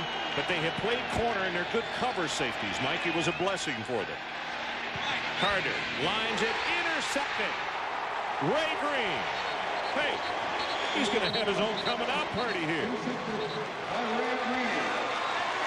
Around a couple things happened on that play. A very errant throw by Quincy Carter. Ray Green, who we just talked about, came up with the interception, but then Kevin Johnson, a defensive player, went after Quincy Carter and buries him after this play. There's the ball thrown. Now it's the interception. Now Kevin Johnson really turns on Quincy Carter. You'll see him at the top of your screen right here. He actually knocked him out of the screen.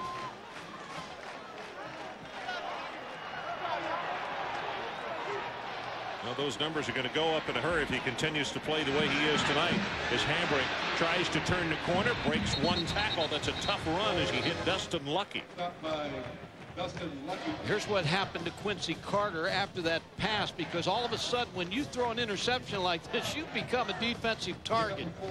Kevin Johnson, number 75, who's 315 pounds, is chasing him and actually brings him down.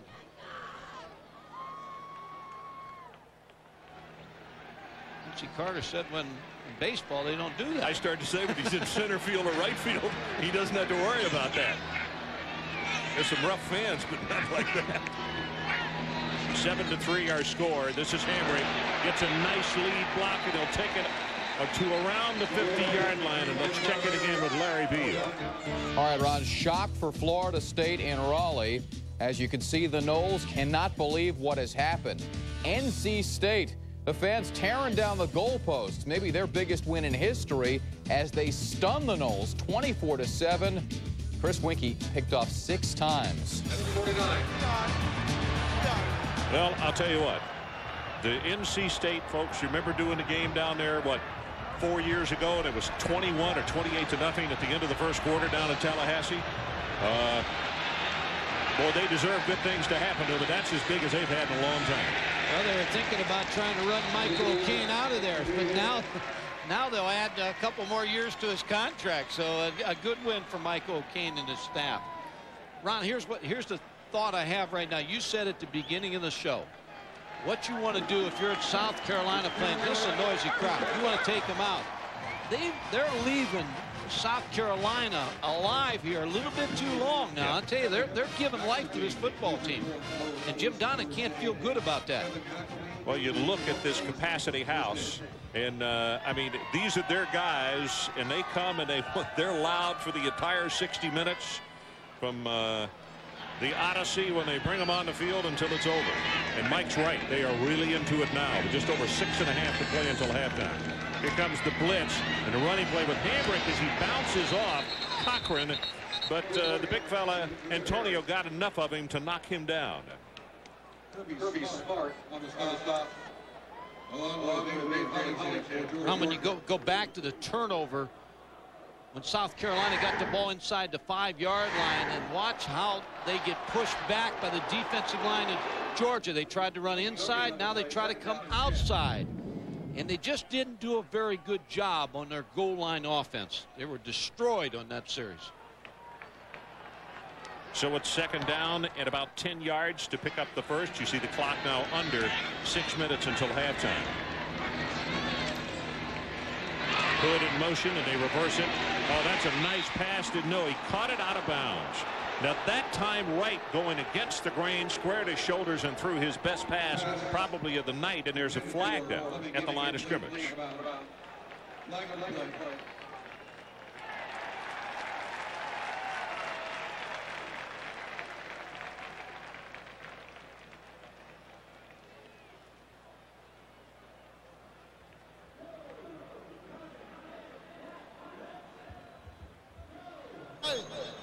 Offsides on the defense. The 5-yard penalty. Second down. Well, now a few little things creeping in as far as Georgia's concerned. The interception a moment ago. Now a mistake by the defense to give them a free 5 yards. Brad Scott, when you look at his football team, 57 of his 85 scholarships are either true freshmen, redshirt freshmen, or sophomores. So they are very, very young, Mike. That's good news. The bad news is Georgia's very young, too. Well, that's true. And one of the Georgia coaches told me if they don't get us this year, they better watch out.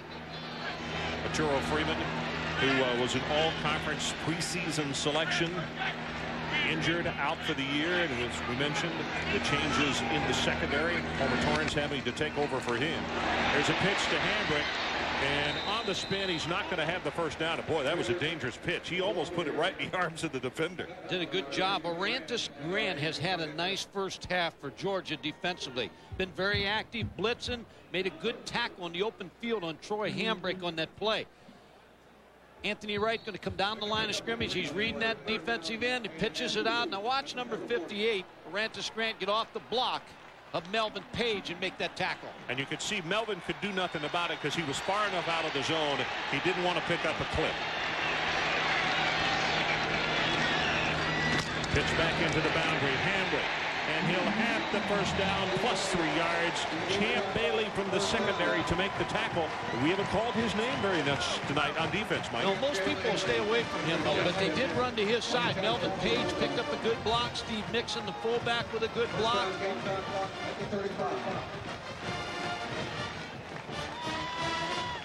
This is a nice drive for South Carolina. They got to finish it off, though. You can't have a nice drive until you finish it off. Clock now running at 4 minutes and 45 seconds to play until halftime, and the Gamecocks are down by 4. Option play to the other side, and he threw it way too far in front of him, and Hambrick does the only thing he can do, and that's make the recovery. And now talking about a mistake on first down, instead of even no gain, you wind up with a -6. If you're lucky to get the ball back, though, Troy Hambrick did a wise thing to just try to recover that football. And of course, you've heard it discussed, but in case you don't know, this year a muff, you can pick it up and take the ball the other direction if you're the defense. This would be a good screen down, Ron. Some type of misdirection play or a screen play to try to slow Georgia down a little bit.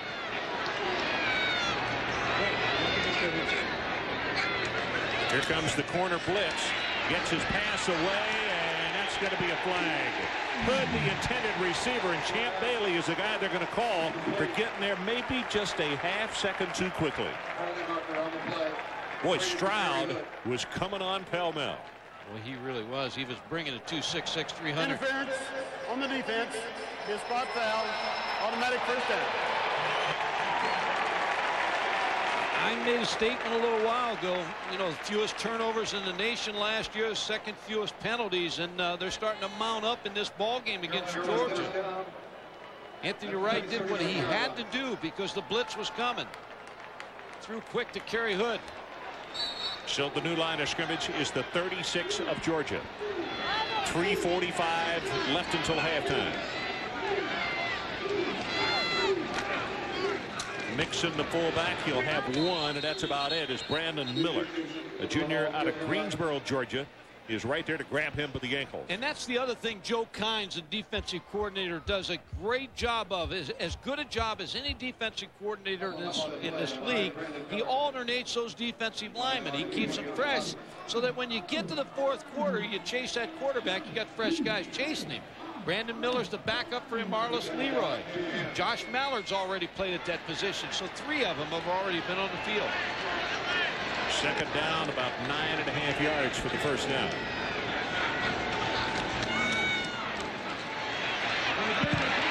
Got his pass complete to Hambrick. Defensively, Jeff Harris came up with a quick stick to knock him down. It's going to be about 4 yards to pick up the first down. One other note about Joe Kynes and his defense. He said on the phone the other day, he said, I really can't tell you how good we are because I don't know. We have so many young guys. But he said, I can tell you this, as long as I've been coaching, this group loves to come to practice. They love to learn. They're eager. And he said, I'm talking about more than 11 people. And he said, that's a coach's dream. So how good we are, I don't know. But he said, I love coaching them. They're fun. They love working with this football team. They're very attentive. Hambrick up the right side with the stiff arm, and Smart brought him down short of the first down. Mike, do you go field goal or do you go for the fourth? I think you go for this. You know, you got a big back like Troy Hambrick, but when I say that, they have had trouble inside that 5-yard line, controlling the line of scrimmage. But you got Hambrick. He is 6 foot, 230 pounds. He's a 4'5". He's a tough guy.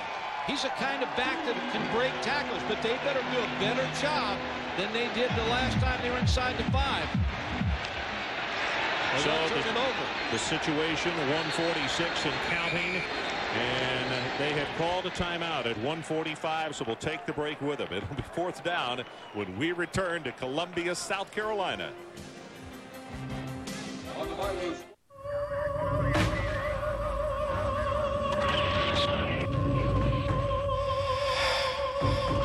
Precision engineering.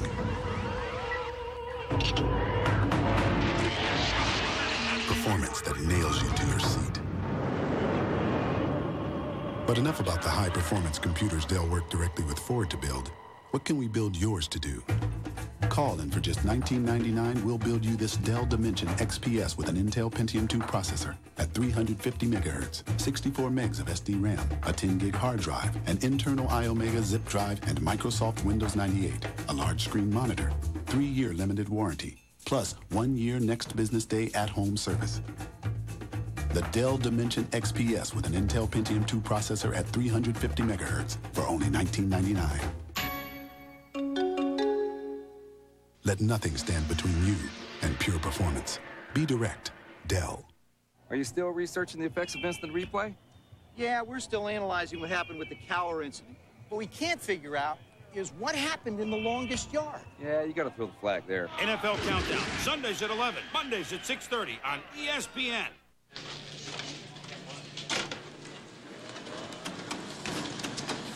Roger. Jay. I'm going to be a while. Well, we know what Brad Scott's going to do. I don't know what this young lady says that she would do with 1:45 left until halftime. 7-3 Georgia. It is 4th down. And might they have close to 2 yards to pick up this first down? Yeah, they got a long way to go against a tough defensive front. This is going to be an interesting call here. That's why Brad Scott's making the big money. Jamar Nesmith, number 79, comes out over the football. Maybe a rollout by Anthony Wright. Play action. Cochran. Antonio Cochran not only stayed at home, but showed his agility and made the play by himself. And that's exactly what Georgia was thinking. They thought, you know what, they may have trouble running the inside against us, so maybe Anthony Wright's going to be the guy to fake this thing and roll out. And both Georgia defensive players on the outside stayed very, very clear at home. Antonio Cochran with the play, in a tough situation to be in against a tough defense. Well, we mentioned that one of the young star pupils that they talked so much about was Antonio Cochran. He got fooled on the play and still had the quickness and agility to get out there and make the play. It all goes back to what happened inside the 5-yard line, Ron. They knew they couldn't knock it up in there. Quincy Carter's going to run with it. And this time slides after he has picked up the first down and a gain of 12. And let's check in with Larry Beal. All right, Ron, coming up on the National Car Rental Halftime Report, an absolute shocker for Florida State as they go down to defeat. Not so surprising results for the Florida Gators as they roll on. And Sean Alexander and the Tide rolling. That's coming up at the half.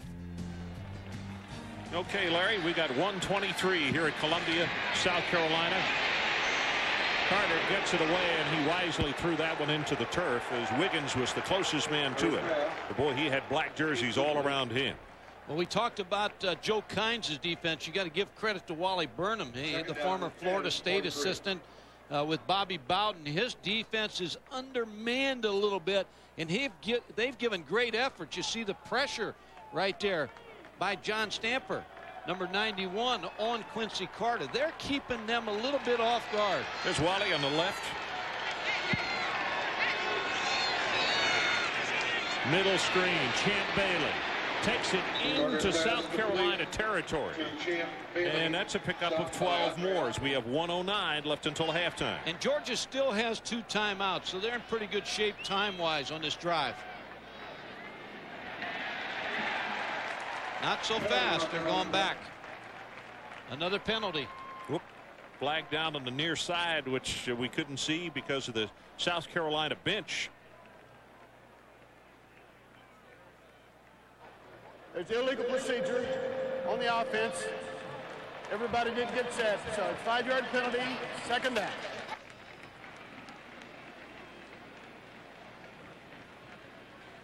Well, we talked about Champ Bailey and what he has done tonight. 4 on offense, 34 defensive plays, 4 on special teams. So out of 60 snaps in the first half, he's been involved in 42 of them. And he's on offense again. Carter from the shotgun. Got it to Bailey, and if he got it in bounds, no. He said he caught it. Well, now what's he saying?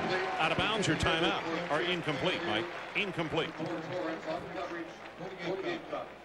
Looked like a good route by Champ Bailey and a good throw by Quincy Carter.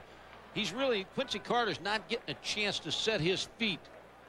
South Carolina with some pressure. Here's the route by Champ Bailey. Clear out on the outside. Nope, caught it out of bounds.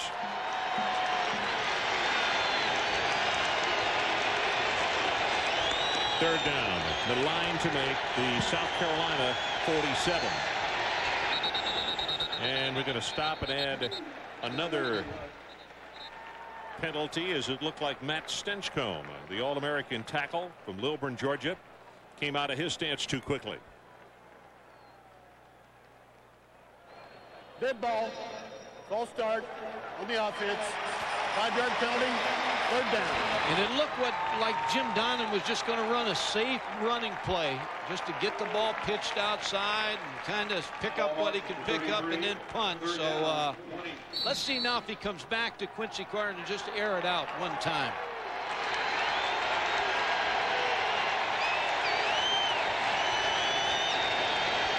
I throw it as long and as far as I could throw it. That's Quincy Carter here.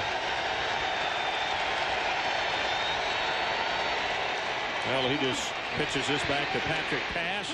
He eludes one tackler and then goes down at the 39. And Jim Donnan saying, you know, we got a lead. We don't want to turn the ball over. We'll punt it and go in 7-3. 14, Georgia. Well, that clock continuing to run. Actually, Mike, they don't have to run another play. Have to punt it. They just whistled it in with 20 seconds on the game clock. So 25-second clock not even running.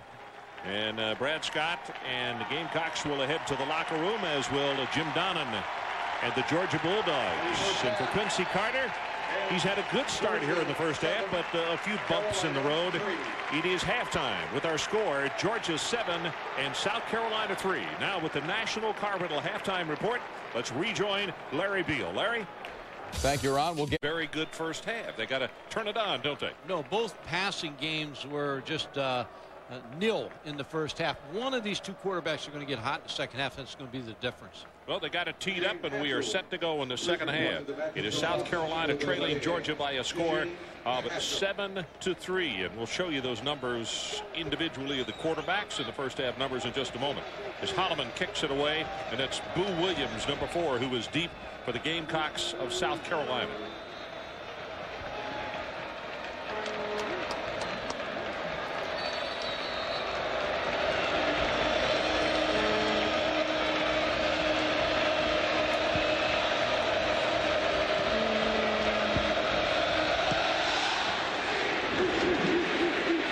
Very high kick and short at the 28.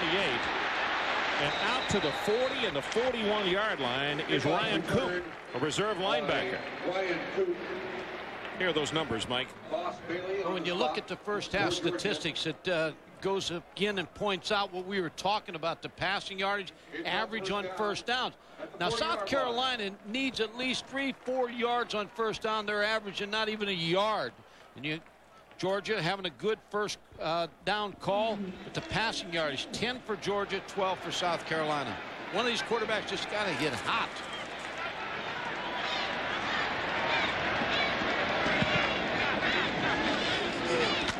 Hambrick. Marker is down. He's close to the 50-yard line. Antonio Cochran makes the tackle, but let's check the flag. Ron, South Carolina is using 2 tight ends in their formation to start the second half. They used it a little bit in the first half. They got it off the film of Auburn in Georgia last year. That's the game DeMontre Carter had a big game, 96 yards. Illegal formation on the offense. Didn't have enough people on the line of scrimmage.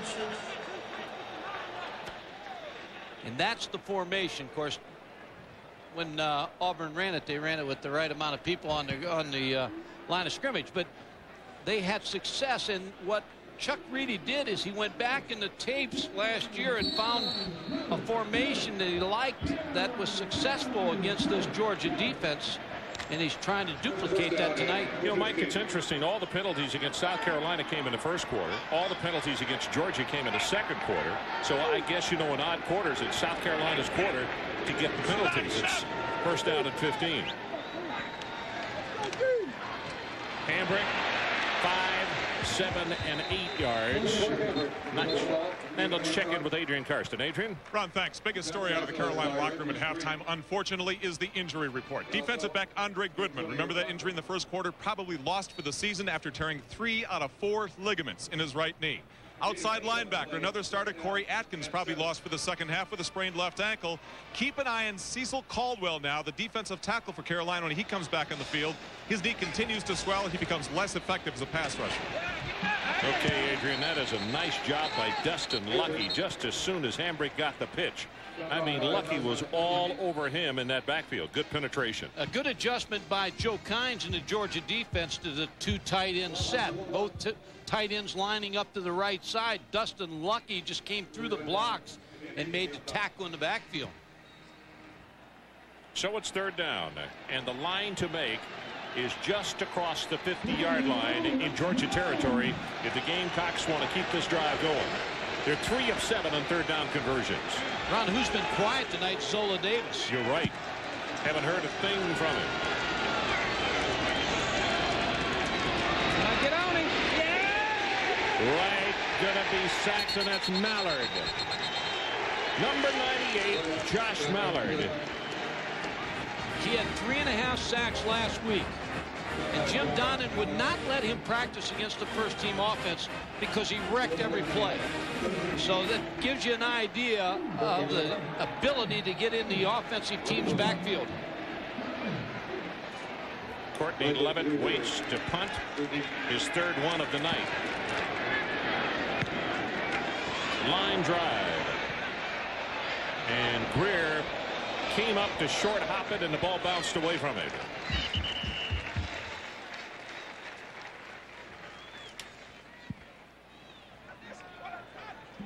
Well, coming up Thursday night, college football on ESPN. Air Force running back Brown rushed for 166 yards, almost 12 yards a carry, and they stung Wake Forest 42-0. Well, Thursday night, Air Force plays host to rival Colorado State from the scenic Air Force Academy in Colorado Springs, 8 o'clock Eastern. Thursday night, game night on ESPN, just prior to that kickoff.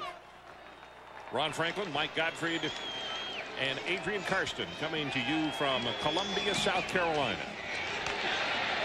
Patrick pass. Puts a head down and running tough up to the 25.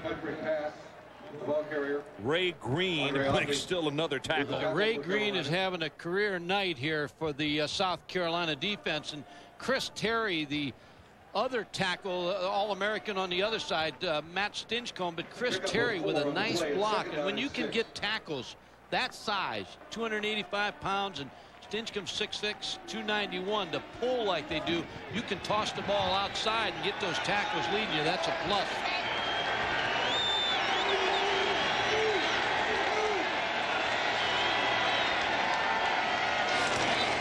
Quincy Carter rolls it out. He's going to have a yard. Cecil Caldwell will make the tackle. Let's take a look at the defensive leaders in that first half of play. We always look at the offensive numbers. Here are the guys that start on the other side of the ball. Hollings had 4 tackles. Look at Olandis Grant. Mike talked about him, 4 tackles and a half sack.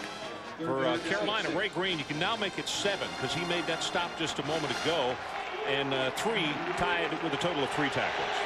But Coach Scott doesn't want his free safety winding up in double figures in tackles because that's not always good either. No, as we said, he had 13 last week against Ball State. Third down, line to make, the 31 of Georgia. They lead it by 4. Got his pass, and he'll have the first down. It's Jermaine Wiggins. Jermaine, another player that came over from Marshall with Jim Donnan. Hey, Ron, here's a nice move by Jim Donnan. He keeps both tight ends in the ball game. Now, both tight ends are split out of the screen. So he doesn't bring in 4 wide receivers, and he runs the option route with Jermaine Wiggins. What that did is that kept South Carolina from getting extra DBs in, because with 2 tight ends in, you've got to worry about the run. Good move. So they move the chains. The new line of scrimmage is the 33. Patrick pass again, and there's not much there because Harney and Hutcherson combined on the tackle. Also Matt Masters, number 94.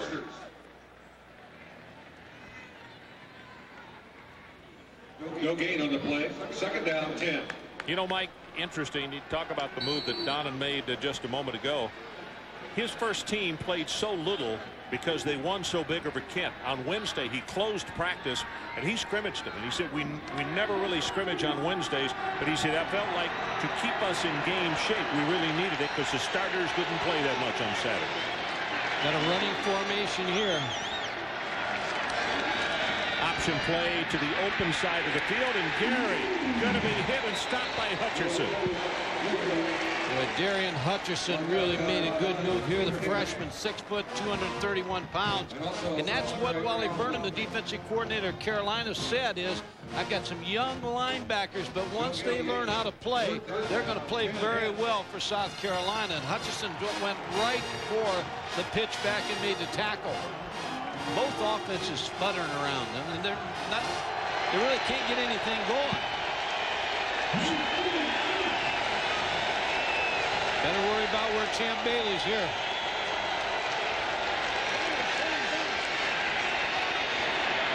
Pass for Bailey, and he caught it before he got out of bounds.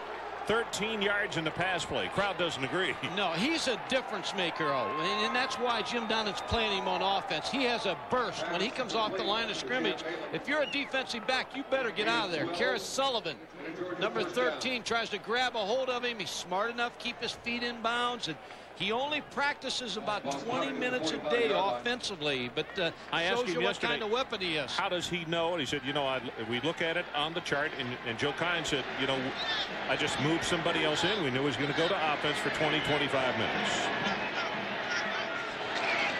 That's the longest pass play of the night, the one just completed. And this running play straight ahead for about 5 yards by Gary as Caldwell trips him up. And I think this is the first time Olandis Gary has run the football since he fumbled it. You know, one of the things that Wally Burnham was concerned about coming into this football game tonight, and we mentioned it early in the telecast, the fact that the defensive line for South Carolina is not particularly big or physical. And particularly with Cecil Caldwell ailing, and they were afraid. Wally was afraid that Georgia might just line up and come after him. And he said, I'm not sure we can handle that pounding. They have so far, but that's exactly what Georgia's trying to do to him right now. Shotgun right over the middle. He's got Larry Brown.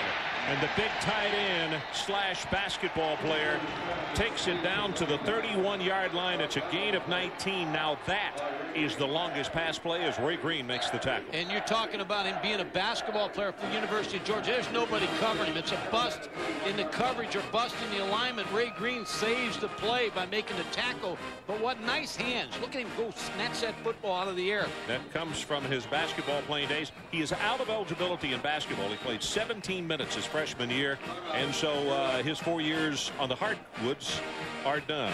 Let's take a break. We'll be right back. Ladies and gentlemen, watch the...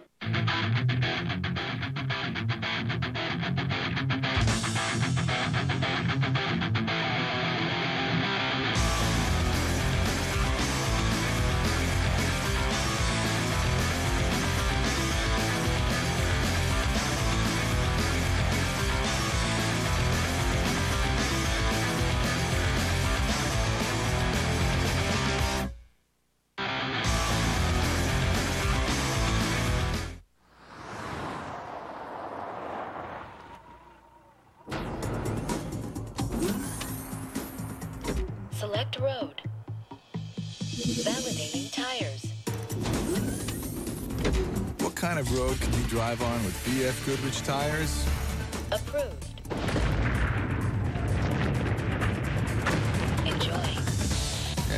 you choose. BF Goodrich Tires. Take control.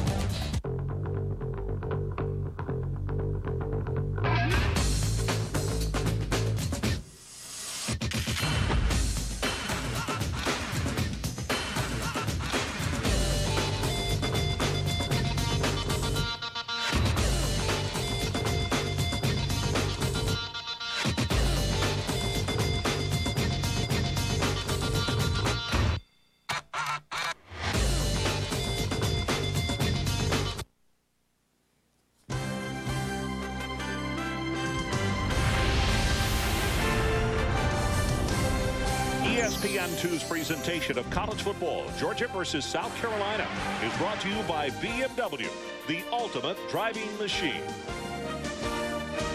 Well, it's a beautiful sight, State Capitol building here in the heart of downtown Columbia. This is a very picturesque city, especially at night, as Georgia goes with a first down and the ball at the 31-yard line. Olandis Gary has 5, still driving at 8, 9, and counted off at 10 yards. He'll have the first down, and Ray Green has got to be close to double figures in tackles because he was there to make the stop again. Ron, go back play before, and when Larry Brown was wide open, here's what happens. Linebacker's going to blitz, but nobody is manned up with the tight end. Quincy Carter finds him wide open, Larry Brown. So that could have been either one of two things, a bust or a blitz where you give up a zone. Now, if they blitzed and gave up a zone, Quincy Carter hit them right where they gave it up. Straight ahead, they give it to the first man through, breaks a tackle, and inside, still pushing at the 10-yard line. That's Ronnie Bradley.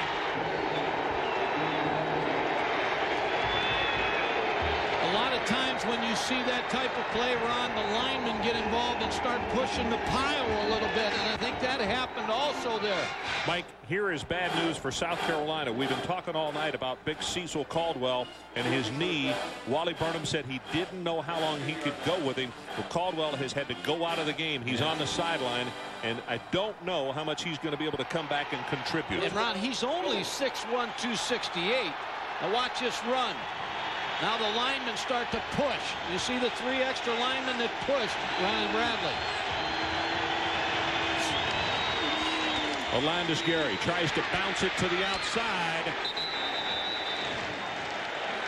Karis Sullivan, a redshirt senior out of Woodbine, Georgia, on the stop. Well, what Olandis Gary is saying right now is, I know I made a mistake in the first half. I'm going to make up for it. He is running very well here in the second half as Cecil Caldwell returns to the ball game. They need him.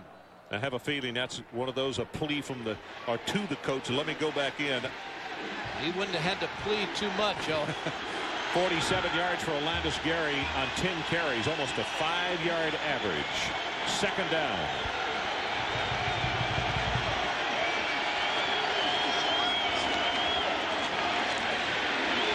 Carter reverses his field, and he will score.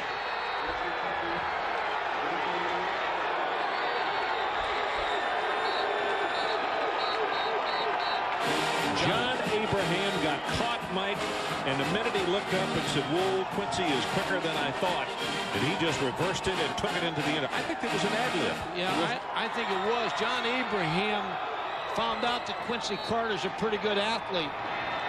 To play minor league baseball and to play college football as a freshman. Hap Hines knocks the extra point through, and with 6 minutes left in the third quarter, our new score is Georgia 14 and South Carolina 3. So let's take a break. 83,411 on hand to see this SEC matchup tonight. We'll be right back.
At Invesco, we know that before we invest your money with a company, we look deep into that company.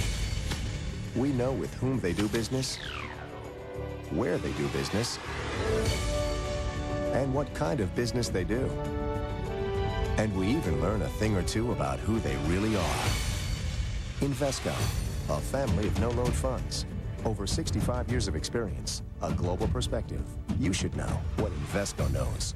This Rocky Mountain rivalry has produced wild games, big upsets, and big comebacks. Thursday game night at 7:30, followed by Colorado State versus Air Force at 8. Thursday on ESPN. 14-3 our score. As on the sideline, the offense getting a lecture about what's happening. Watch this play. Ad-lib, Mike. Well, I don't think there's any doubt he was supposed to go to the right. Now, unless they just told him the pursuit is so hard from the backside that you can reverse your field. I think that Quincy Carter did that on his own. And John Abraham just got too far inside. Mike, yards by quarter for Georgia. First quarter, 69, 54 in the second, and 79 with 6 minutes to play in the third.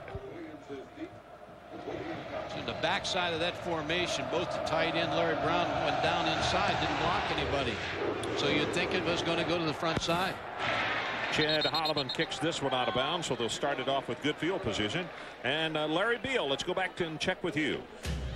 Hey, Ron, if there's a college football story out there, we've got a camera. Prairie View trying to snap their 78-game losing streak. Jamal Foster to DeMarcus Peterson, and it's 7-6. The View from up top, up by a point. Okay, Larry, you know, those kids, you talk about having to endure.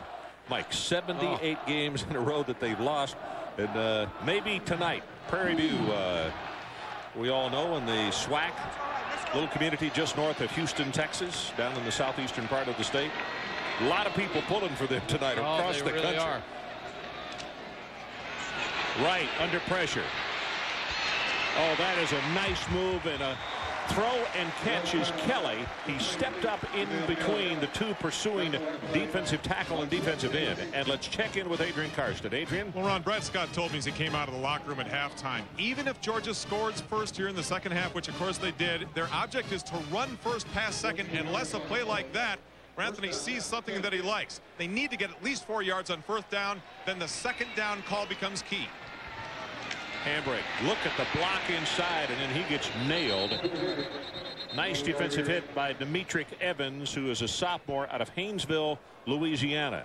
And again, Joe Kynes just keeps rolling those defensive linemen in. Demetric Evans is a backup to Marcus Stroud, so he wants fresh troops in that last 6-7 minutes of the fourth quarter.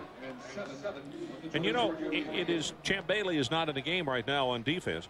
This is a pleasant evening for the players. This time last week, Mike, we were looking at cramp after cramp. These guys have got to be enjoying this weather. Temperature in the 70s, are supposed to drop into the 70s by game's end. Right. Just a little too high, and you could see he wound up having to throw it off the wrong foot. Hood, the intended receiver. He made a nice adjustment, Kerry Hood. He was running an out route, and when the ball wasn't delivered, he got a little pump from Anthony Wright and turned up the sidelines. But again, Anthony Wright high on a lot of his passes tonight. They have to find a way to slow down this rush in Georgia. The rush is really what time it was Seymour. Seymour was coming in and putting the pressure on. Some type of screen or draw to kind of slow them down a little bit. Third down. The line to make just inside Georgia's 41.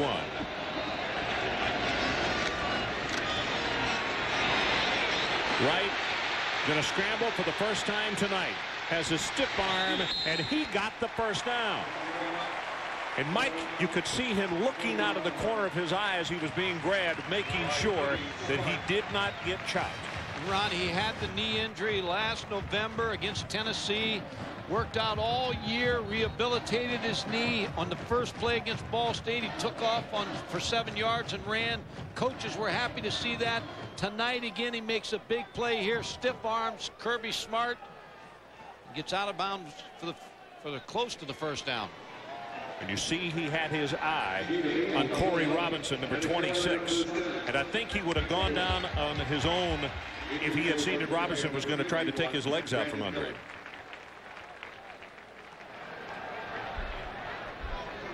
Well, Antonio Cochran, he had an injured ankle. He missed the first week. He ran into a sled. A blocking sled, and didn't even dress last week. So they were worried about his conditioning coming into tonight. Straight up the middle. Ball is loose, and then the recovery is made. That's Neesmith. Antoine Neesmith, a freshman out of Waterboro, South Carolina. Now, they think a lot of this young fella. Another nice drive by South Carolina, but they got to finish. You know, they've had some nice drives tonight, but then they get down inside the 40 to 30. They get very fortunate here. Good tackle by Josh Mallard. Ball comes out, and recovery by Neesmith.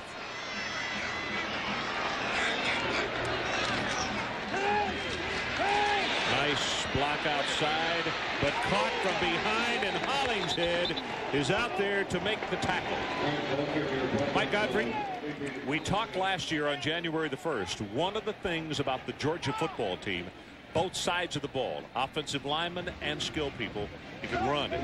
This football team tonight, and watching them, one of the things that is impressive, even the backups, they get some good athletes. Hey, you're exactly right. They can run. They've got speed. They got foot speed. And as I said before, the coaches talked to me before the ball game. They said, people better get us this year because we've got a young football team that's going to get a lot better. About to go into 3 minutes in this third quarter. Line to make is the 30. His right short drop ball is tipped and almost intercepted. Robich got a hand on it. I think Richard Seymour deflected it, and he's 6'6", another backup.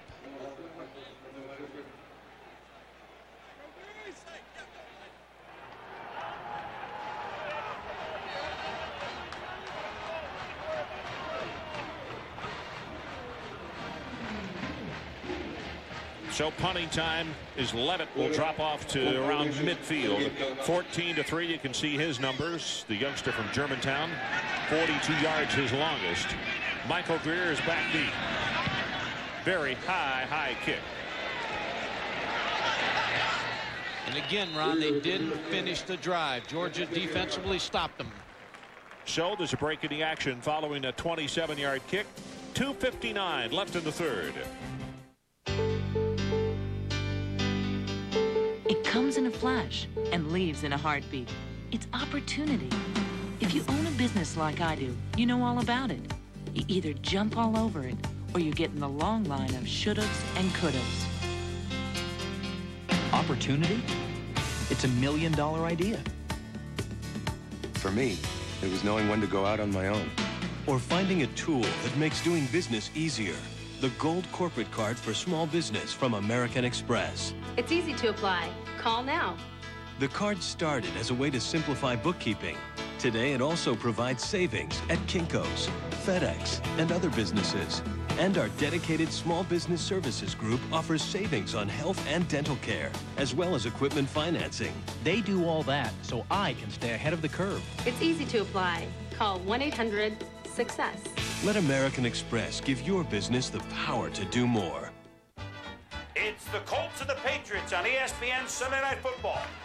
Peyton Manning against Drew Bledsoe. ESPN Sunday Night Football. Coverage begins at 8:15. Now that sounds like a great game. I don't want to miss it. What's my prize? Simple.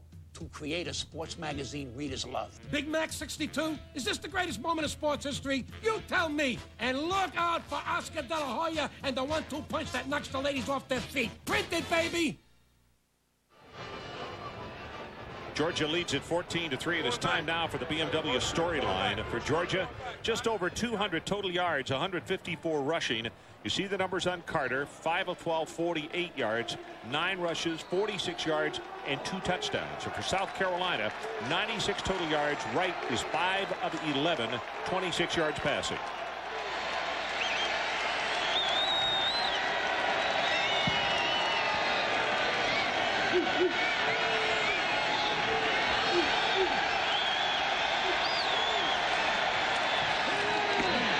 Wow. What a hit right up the middle. As Pass got the handoff, he got obliterated. Harney, one of the linebackers, set up inside.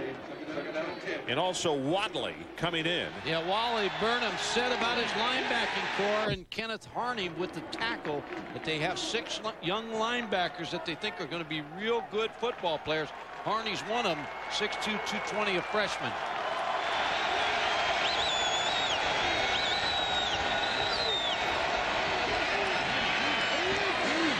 Tight end out in the flat, and Jermaine Wiggins makes the catch and takes it out of bounds at the 19. Larry Beal, let's check with you. Ron, Notre Dame at Michigan State. Notre Dame coming off the big win over Michigan. Block punt by the Spartans. Sean Banks rejects it. Richard Newsom taking it in for the touchdown. Spartans up early, first quarter, 7-0. And Prairie View has scored again. They now lead Howard Payne, Division III school, 14-6, come up to the half. That's good, Larry. Disband the Panthers here. They're about to win. You know, another score in the Big Ten. Middle Tennessee State is leading Illinois 20-7 with about 13 minutes to play in the second quarter. And Middle Tennessee is going to go Division I with their program next year. This running play will not get there. And another stand by Wally Burnham's defense here, and these South Carolina fans are loving it. This defense has played their heart out. Darian Hutcherson again, another freshman linebacker, 6 foot, 231 pounds.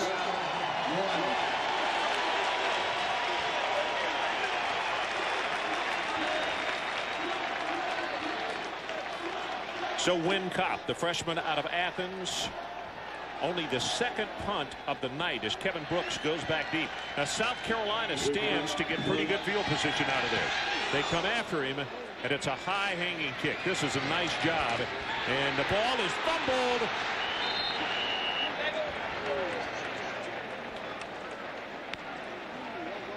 They went after that punt, Ron, and Donovan Norman made the recovery. Sorry, Mike. Yeah, they came very close to blocking it, but when you go after a punt and you try to block it, you're telling your punt receiver you're on your own because there's not going to be anybody back there to block for you, so you have to make those decisions. 48 seconds left to play in this third quarter. 1st and 10, South Carolina, and they get the ball just across their own 42.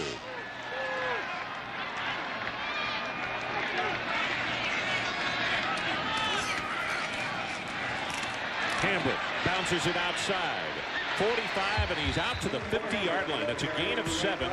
Champ Bailey comes up to make the tackle for the Georgia Bulldogs. Troy Hambrick, the tailback, is again good size, and you expect him in the end of the third quarter, fourth quarter to start wearing down defenses.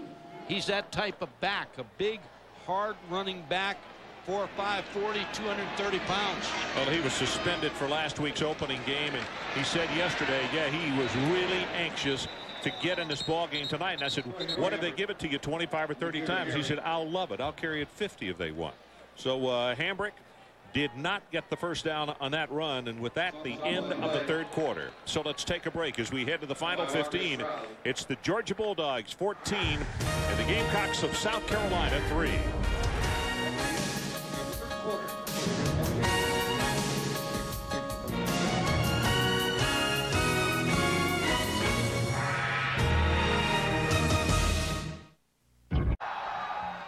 (14-3), Georgia leading over South Carolina, and you can see that the Gamecock fans not ready to go home by any stretch of the imagination.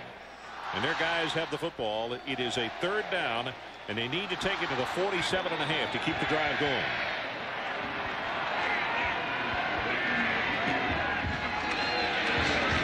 Hambrick. Bailey, Hollingshead took his feet out from under him. Then Bailey will get credit for a half on that tackle, and he's not going to have the first down. Ran the linebacker through. I think you have to go for this, Ron. 14:45 on the clock. You sputtered offensively, but you've had trouble on short yardage situation, but you got a big back like Troy Hambrick. Well, they need just under a yard, it would look like from here, Mike. Not quite a full yard. Brad Scott just motioned to his offense. Let's see if we can't take it in.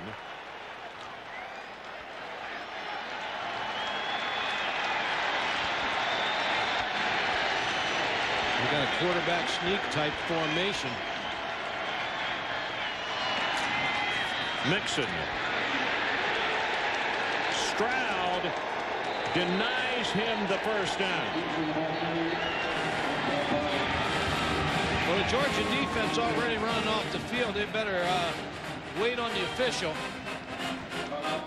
Marcus Stroud's an interesting story, Ron. He was on the cover of Sports Illustrated, the national letter day, when he was deciding on what school he was going to go to. He wore a Florida baseball jersey, so everybody figured he was going to go to Florida. He opened it up to a Georgia t-shirt. He had already committed to Florida, so it was a big recruiting coup for Jim Donnan. Package within a package. And don't think that guy down south don't remember those things. Mike, he got it. Well, that's the reason Brad Scott was looking the way he was looking on the sideline when the Georgia defense went running off the field. And it appeared they had stopped him. And they decided to go to a different formation on that. They didn't go to the eye. They went to a pro set where the fullback's behind the quarterback. They halfback up a little closer to block, and they gave the ball to the fullback so they didn't have to take it as far off the line of scrimmage because of the respect they have for the defensive front of Georgia. Corner blitz. They run right by it. That's Hambrick. You can see number 50, Dustin Lucky, along with Antonio Cochran, making the tackle. A little bit more on Cochran. Joe Kine said that he worked so hard this summer and really got himself in great shape. And then he ran into the blocking sled and just got, I mean, literally a knot, a huge knot on his ankle. And he's had all kind of problems with it because they tried to drain it. It got infected, and it's really, as you said, killed his conditioning. And he's the best player on this defensive front. Well, he's a good one.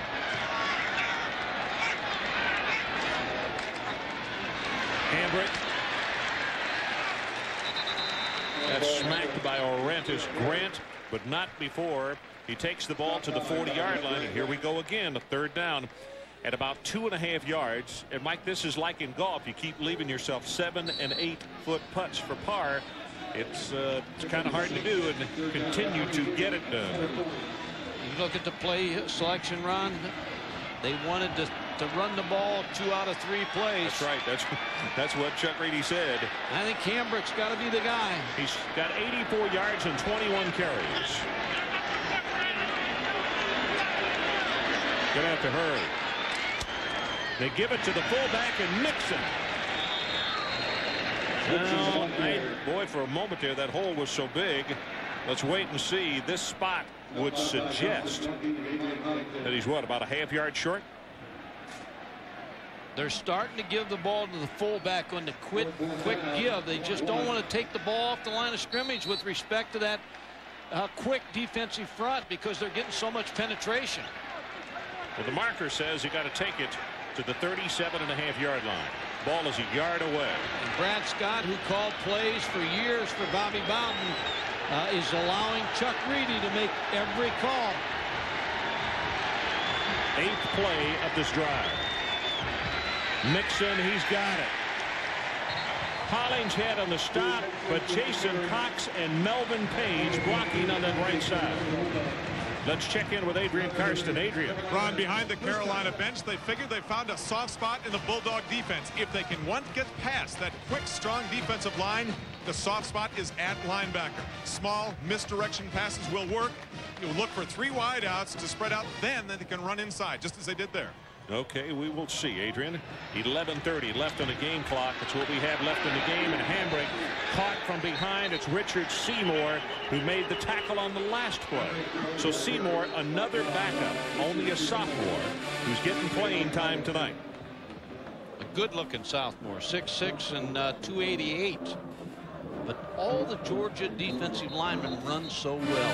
They pursue, they get right. As soon as they get penetration, they flatten and go right to the football. 14-3, Georgia leads it. It's a second down situation.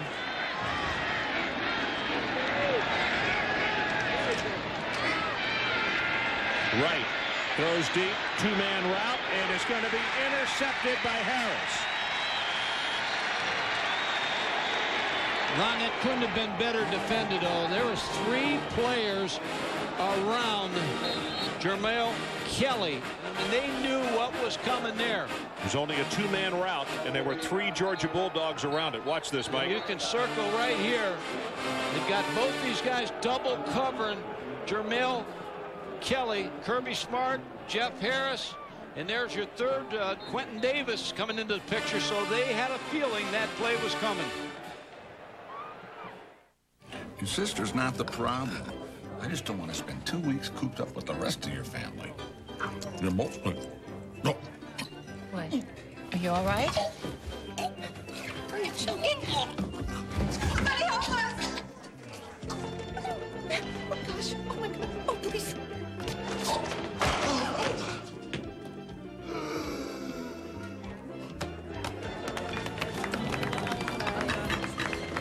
Rotation. It began as the product of meticulous Japanese design, but it was sent to Europe for finishing school. It was tested on Austria's Alpine roads, refined on Germany's autobahns, and chased on England's racetracks. Now the car that's proven itself in Europe is crossing the pond. Introducing the all-new Infiniti G20. Born in Japan, educated in Europe, now available in America.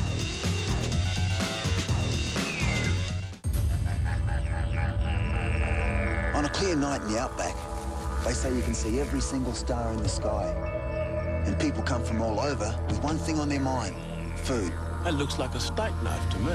From juicy steak to tender chicken, fresh fish to barbecued ribs.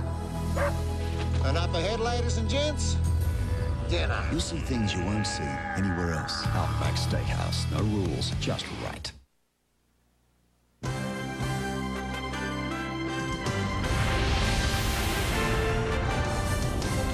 ESPN2's presentation of college football, Georgia versus South Carolina, is brought to you by Infiniti. Own one and you'll understand. And by Outback Steakhouse. For a legendary steak, fresh fish, or tender chicken, get to Outback Steakhouse. No rules, just right. Well, we're back, and you see Georgia scrimmaging, lining up in their huddle back in the end zone. And, Mike, they gave them the ball at the 1-yard line, saying that that's where possession control was made. It was not a touchback. Carter with a quarterback sneak. Ron, on the last play, formation was into the boundary. And when you look at this play, there's really only 2 receivers out. There's the tailback on a flat route, and you can see the coverage again. About 3 players from Georgia. He did catch it on the 1, but I'm not sure he had control of it on the 1. Yeah, he did. So well covered by the secondary. Mickey Matthews, the secondary of Georgia.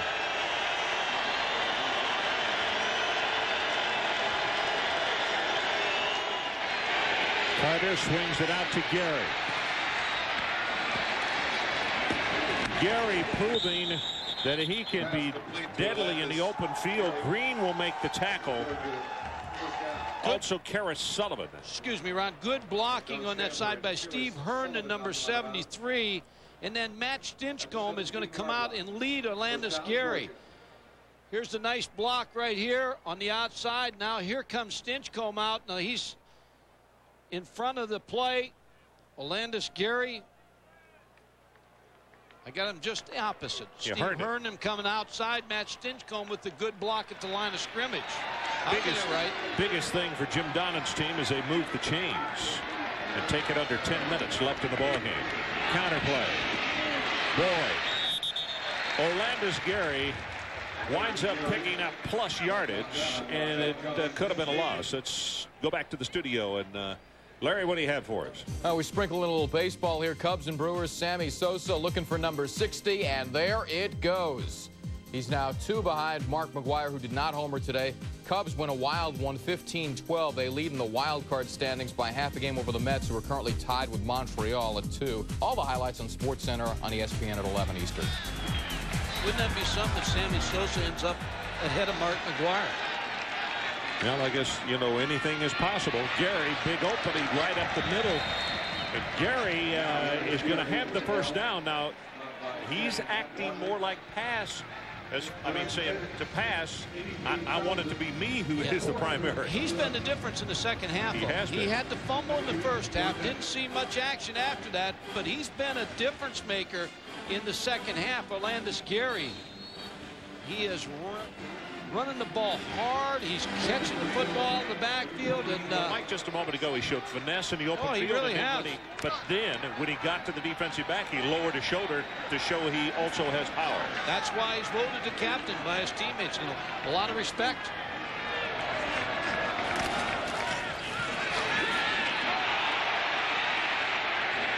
That pass is complete, but it'll come back as a flag was thrown deep back behind the line of scrimmage. And while we get an explanation, it's going to be holding against Georgia. Let's check in with Adrian Karsten, a little bit more explanation about the ball being placed at the 1 rather than the touchback. Adrian? Yeah, Ron, back to the reason why Georgia has the ball in the first place. I spoke with the side judge, and verbatim, this is the explanation. He says, by rule, the defensive back had possession and control there before he steps into the end zone. And then he tagged this conversation by saying, yes, his momentum did carry him into the end zone, but had control and possession at the 1-yard line.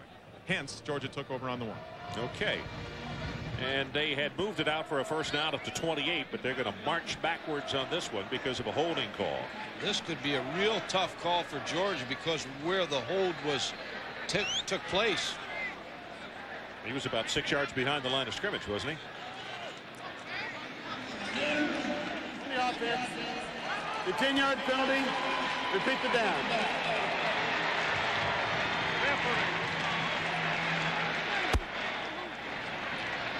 All the way back to about the 12 and 1st and 27.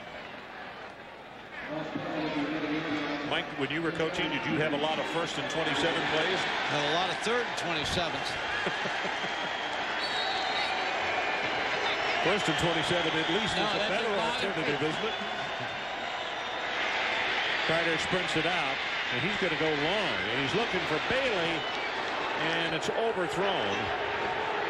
I'll tell you, he and Brooks, there was a lot of pushing and shoving going on around the 40-yard line. Boy, he's impressive, though. He hasn't hit the home run tonight, Champ Bailey, but he's impressive with his speed. Mike, let me ask you a question. Because he can play special teams, because he can play, he'd rather play defense, is what he told us yesterday. But obviously he's very good in the pros. He probably could play some wide receiver. Would you think because of that he'll be a pretty high draft choice? Oh, I think so, Ron. I think he has the speed and he has the technique to play. And a lot like the Dallas Cowboys did with Deion Sanders. The only thing is when you bring him in, you figure they're going to use him. So it's a little bit of a tip to the defense sometimes. Option play back into the sideline. And Carter gets knocked out of bounds by Wadley. Shannon Wadley out there to make the stop. And the only thing bad about that for Georgia, they didn't want to stop the clock. No, and I don't think they want an ill-advised throw right here to get any kind of interception. I think what they'd like to have is a running play, a safe running play, or a safe little throw. And then if they don't pick up some good yardage, then punt the football and let their defense go back on the field. Because their defense really has controlled South Carolina. You get the feeling here that South Carolina can't break out against the Georgia defense. When you look at the 3rd down conversions, 5+, they are 2 for 4. And to keep this one going, they got to take it all the way out to the 38-yard line. And a timeout is called by Carter. So Georgia takes the timeout and will go with them. 14-3, they lead it. Just over 8 minutes to play in our ball game. Some people call it retirement planning. I think of this as future construction. Year by year, block by block, until... It's our dream house. Beautiful. But I was hoping we could afford to travel. This plan can help make it happen. We can even make sure you've got worry-free income for life. AXA, dynamic vision, equitable, a trusted resource. Call us. Equitable is a member of the global AXA group. It began as the product of meticulous Japanese design, but it was sent to Europe for finishing school. It was tested on Austria's Alpine roads, refined on Germany's autobahns, and chased on England's racetracks. Now the car that's proven itself in Europe is crossing the pond. Introducing the all-new Infiniti G20. Born in Japan, educated in Europe, now available in America. Mayday! Mayday! Buddy, there's only one chute on board. If you want it, just say the word. It's yours. Thanks, buddy!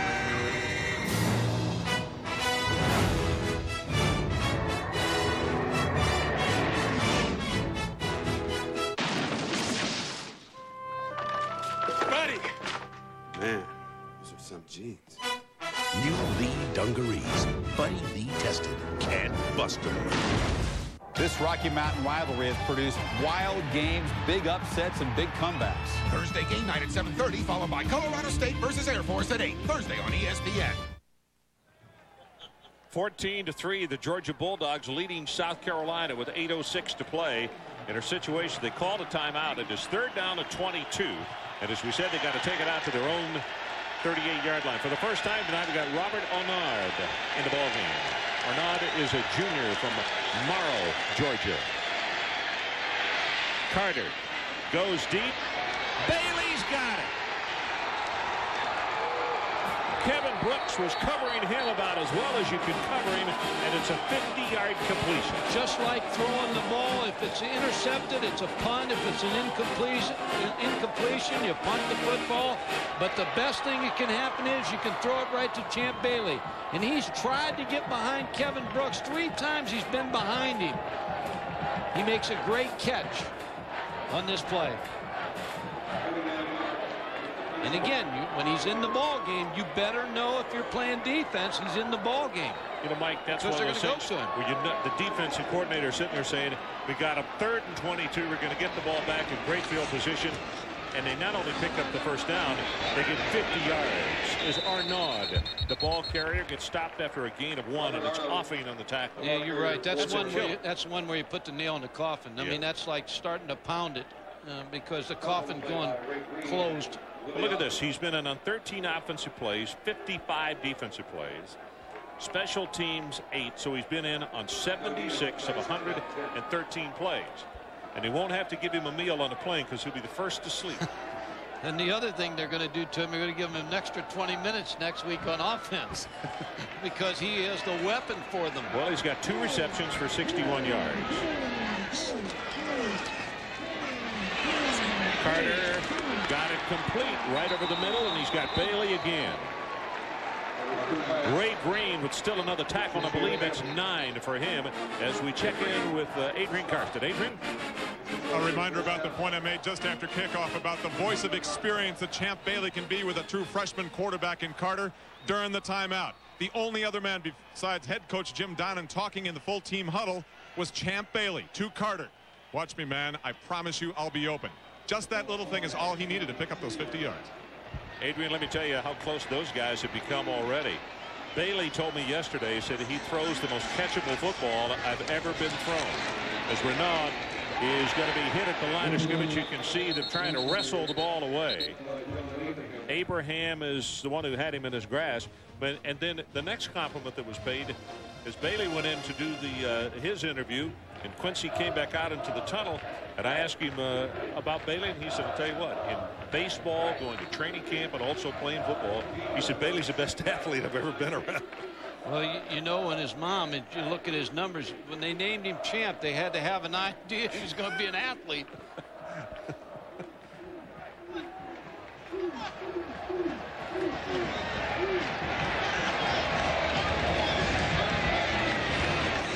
Second down.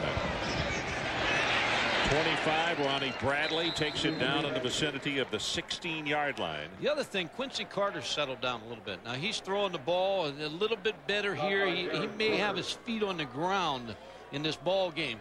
You know what else happened, though, Mike? And you made the point just a moment ago.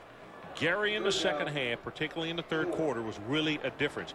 I think he helped settle Carter down because that running game started to work consistently. And without a doubt, there's not been much of a pass rush. I think this South Carolina defense is wore down a little bit. Clock about to go under 5 minutes left in this one. Option play, pitch back to Bradley. Bradley's going to have the first down. Chris Terry with a very nice block on the play. And I said earlier, this is an impressive tackle. Matt Stinchcomb is impressive on the other side, but when you watch this guy on tape, Chris Terry, I mean, he just jumps out on the screen to you. A former defensive lineman that Joe Kine said could have been a heck of a defensive player. Well, there's a flag on the play. There was no flag on the play. No flag. A lot of magicians out here tonight. A couple of flags have disappeared. I don't think I'll comment on that, Mike. 14-3, Georgia leads it. And what is happening right now is exactly what Jim Donnan or any coach in this position will tell you they'd like to do, and that is just keep grinding. Take it to the end zone and take time off the clock.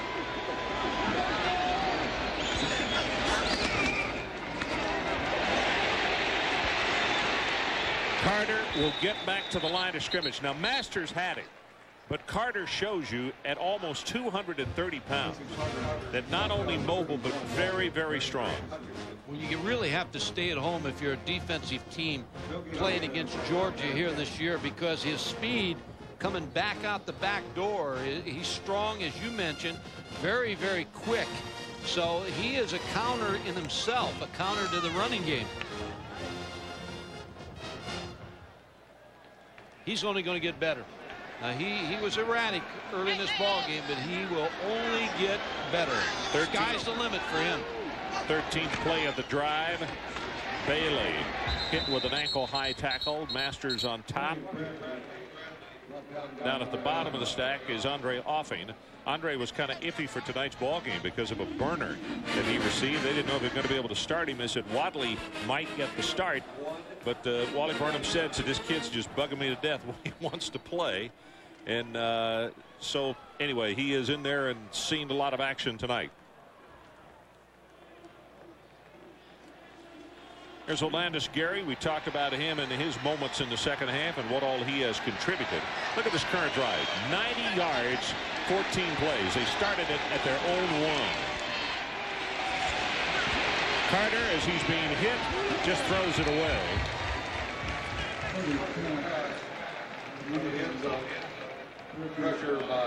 Just never set his feet, Quincy Carter. There was nothing open. He was dancing around a little bit too much on that play and threw off balance. But they're going to try for the field goal here. Try to make it a 14-point game. 26-yard attempt coming by Hap Hines.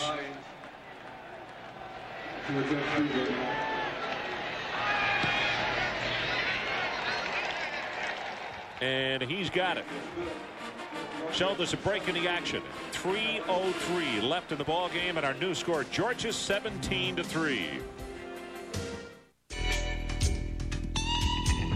You don't get in this kind of shape running on a treadmill. You do it with strength exercise, and I do it with the Bowflex. You know, if you're not working out with strength training right now, you need to, because if you want to lose weight, you got to add the muscle, and that's why you need a Bowflex machine. It's like nothing else you've ever tried before. We've got over 60 exercises you can do on a Bowflex. You're never going to get bored. You can do a full workout in 20 minutes on a Bowflex machine. You're not going to believe how effective Bowflex is the first time you get on it. Bowflex may look a little different, but that's because we designed it to function correctly. Bowflex uses power rod resistance. Bowflex power rods are so effective that Bowflex guarantees results in 6 weeks or your money back. Try going to the gym and getting a guarantee on results. You won't find it. If you call and get our free videotape, you're going to see an effective workout and see how easy and quick and fun working out with Bowflex is. Just one more drink and I'm like out of here. So anyway, I was driving over here and it was so funny, you know? I mean, it was like TV or something, you know? This guy, he comes up to me. Huh? Oh, man.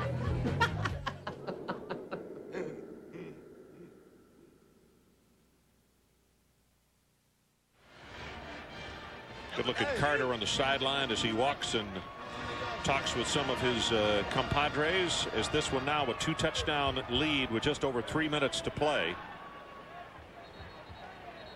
For South Carolina, one thing in particular that happened tonight, Andre Goodman, the redshirt freshman out of Greenville, there he is, Mike. He's back out to the field to see his teammates, but as Adrian mentioned, the diagnosis on him is that he's going to have to undergo surgery. So the young redshirt freshman out for the year, and that's, you know, it's a situation where Anthony Wright probably can help him a lot as far as sitting down and getting into his head to tell him, you know, it's not going to be an easy hill to climb, but, you know, I can tell you some things that'll help you. But you can get there. Chad Holloman to kick it off. Very high. This one's going to come down at around the 9 to Boo Williams.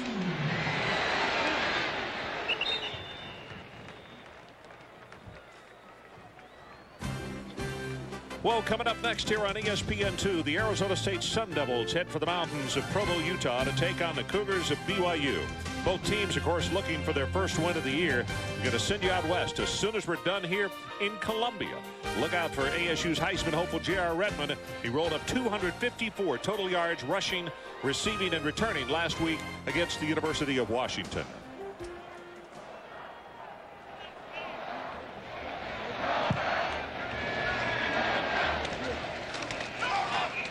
They fake the draw play. Wright spins off the tackle. That was Stroud. Leroy is after him, and the pass almost picked off.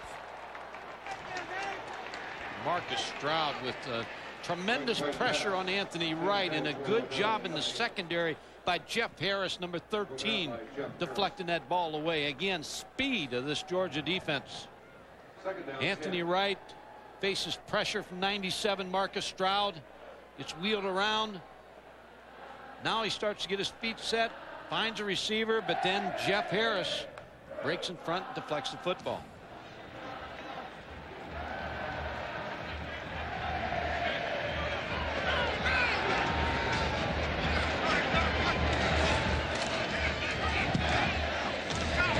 Got it complete. Wow, what a hit. As soon as the ball got there. Jeff Harris again. And they are breaking in the secondary. They know that South Carolina's got to throw the football. Jeff Harris, another good-looking corner, 6 foot 175, a junior. Carlos Spikes, as soon as he got the ball, he got the defender as well. Clock running to 2:13 and now 2:12. And as we promised, we're going to be heading to Provo, Utah. Charlie Steiner standing by. Todd Christensen. Todd's back home.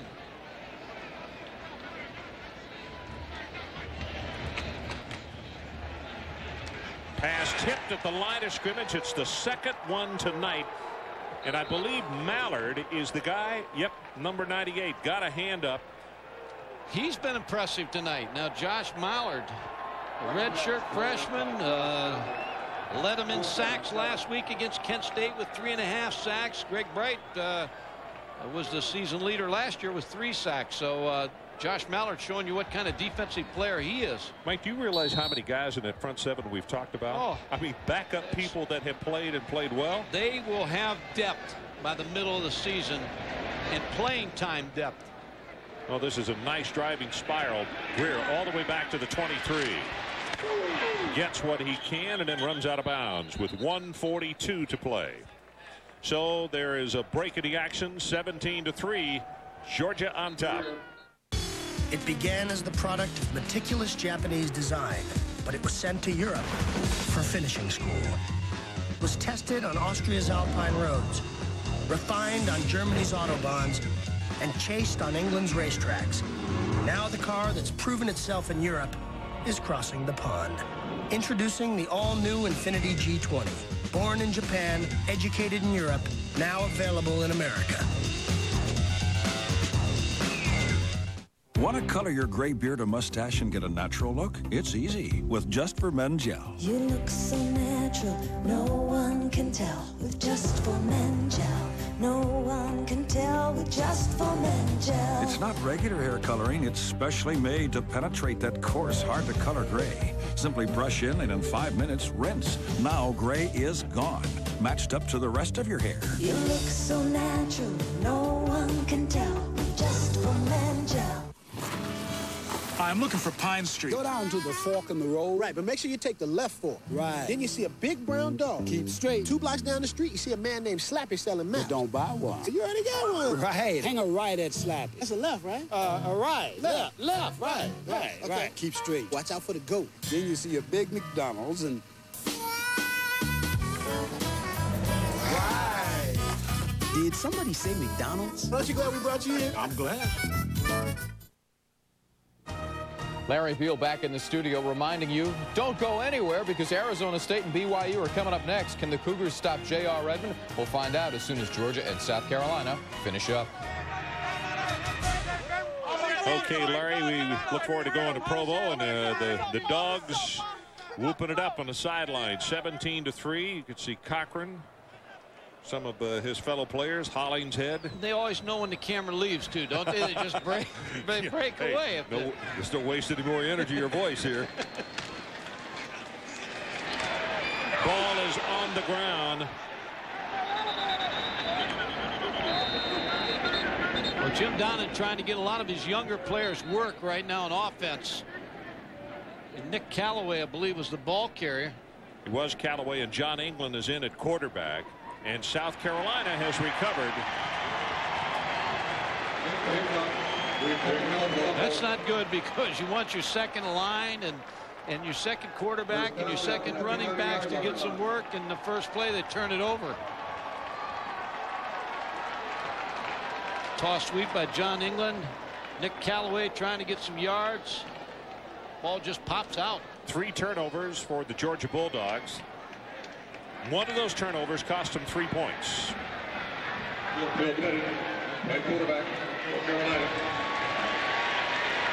Phil Petty, redshirt freshman out of Boiling Springs, South Carolina, quarterback. Gets the pass out to Hambrick. Hambrick with a tough run inside the 35-yard line to the 33. Seymour, one of the reserve defensive linemen, coming over to make the tackle. Clock is running at 1:12 and now 1:11. Jamar Nesbitt comes out over the football. Jamar asked to make the switch. He was a tackle, Mike. He's moved inside, and you can't help but think that Nesbitt might not have helped himself as that ball is tipped and almost intercepted. Brian Scott, the intended receiver.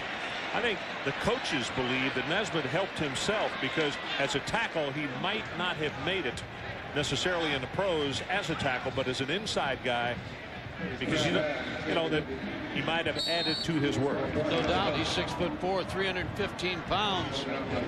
Makes the calls, as Adrian Karsten said earlier, makes a lot of line calls up the line of scrimmage.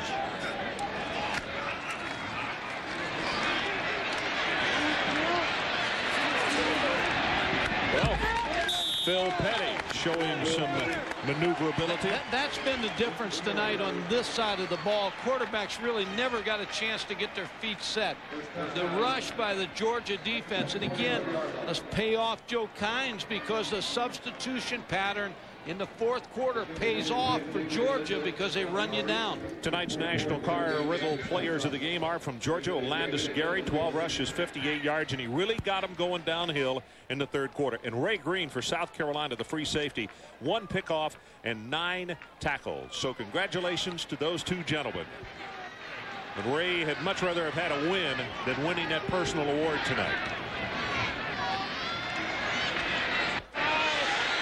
Got a man and he overthrew him. It was Fleming, the intended receiver. And Mike, with the clock stopped at 38 seconds, and I know you joined me as we congratulate Olandis Gary.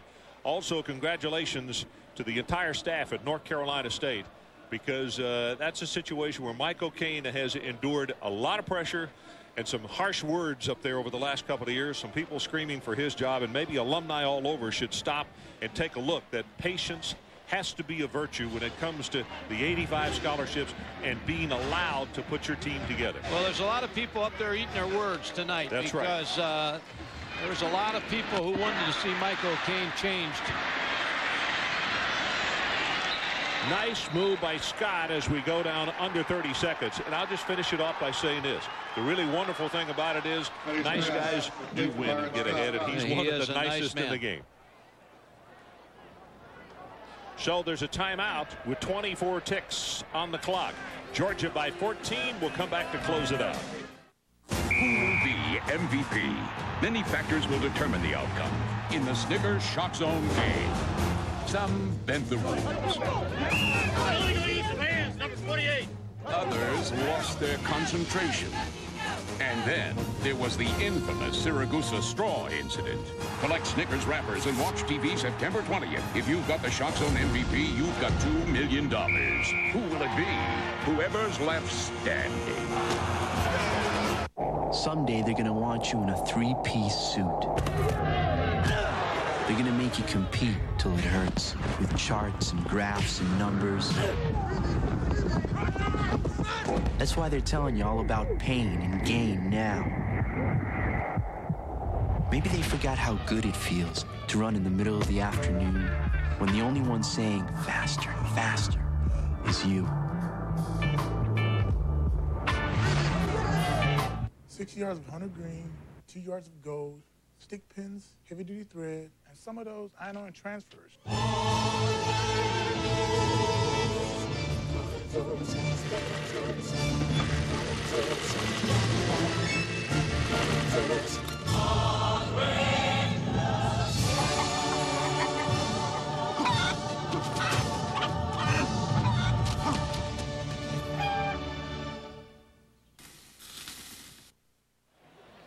Well, we're back with 24 seconds showing on the clock. It is a 3rd down and 1. Ball on the 15-yard line.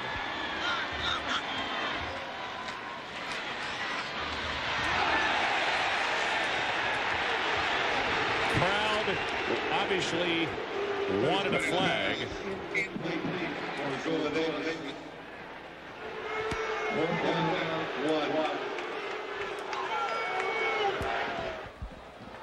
So with 4th down, South Carolina sends 2 new wide receivers into the ball game. Shaw Mays and also Brian Scott, a sophomore out of Darlington. Ron, I think that Zola Davis, South Carolina receiver, I believe my statistics are right. He's been shut out tonight. Straight ahead with the play, Petty. They'll have the 1st down. Clock will be stopped momentarily unless they use that final timeout with 16 ticks left there. And Zola Davis needed 39 receptions to become the all-time leading Gamecock receiver. I think he's been zipped tonight. I asked him yesterday if he was concerned about maybe a little more emphasis on the run game, and he said, nope, I'll get my share. But he hasn't tonight, has he? No. So 14 seconds left in the ball game. Phil Petty looks up at the clock.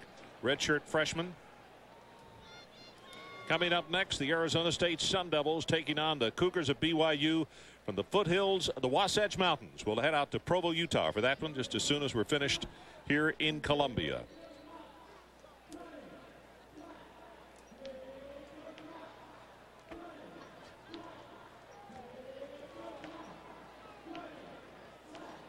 Right now, total yards in the ball game, Georgia 325 and South Carolina 145. South Carolina like to get in here with their young quarterback. It's almost intercepted. Oh my goodness. Orontis Grant stepped in front of that one. That could have been an interesting race because Hambrick was out there with him. And he's had a big ball game. Orontis Grant made a lot of tackles tonight. Been in on some key plays. The junior linebackers, kind of the leader of the linebacker group for Joe Kynes.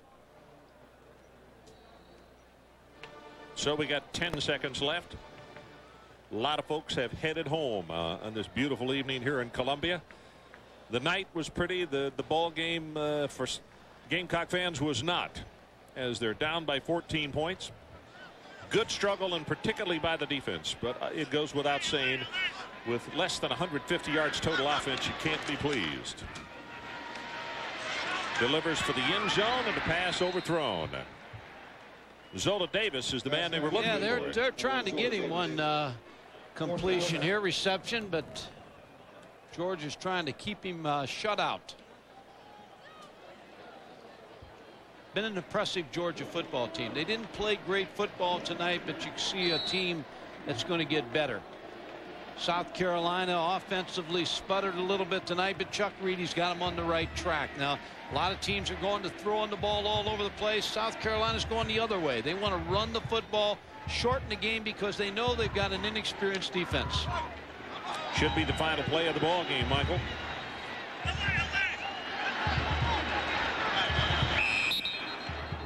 And now timeout is called by South Carolina.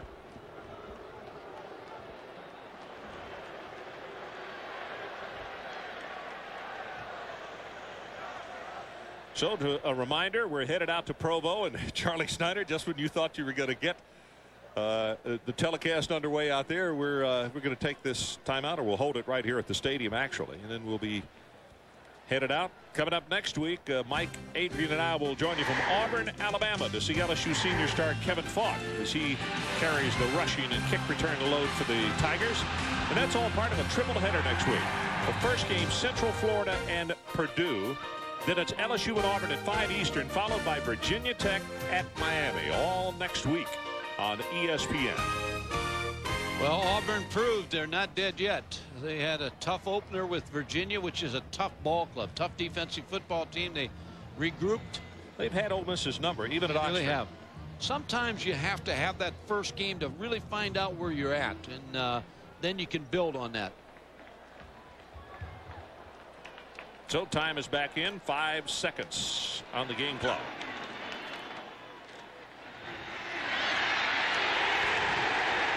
Richard Seymour and Josh Mallard with the sack, and this one is over.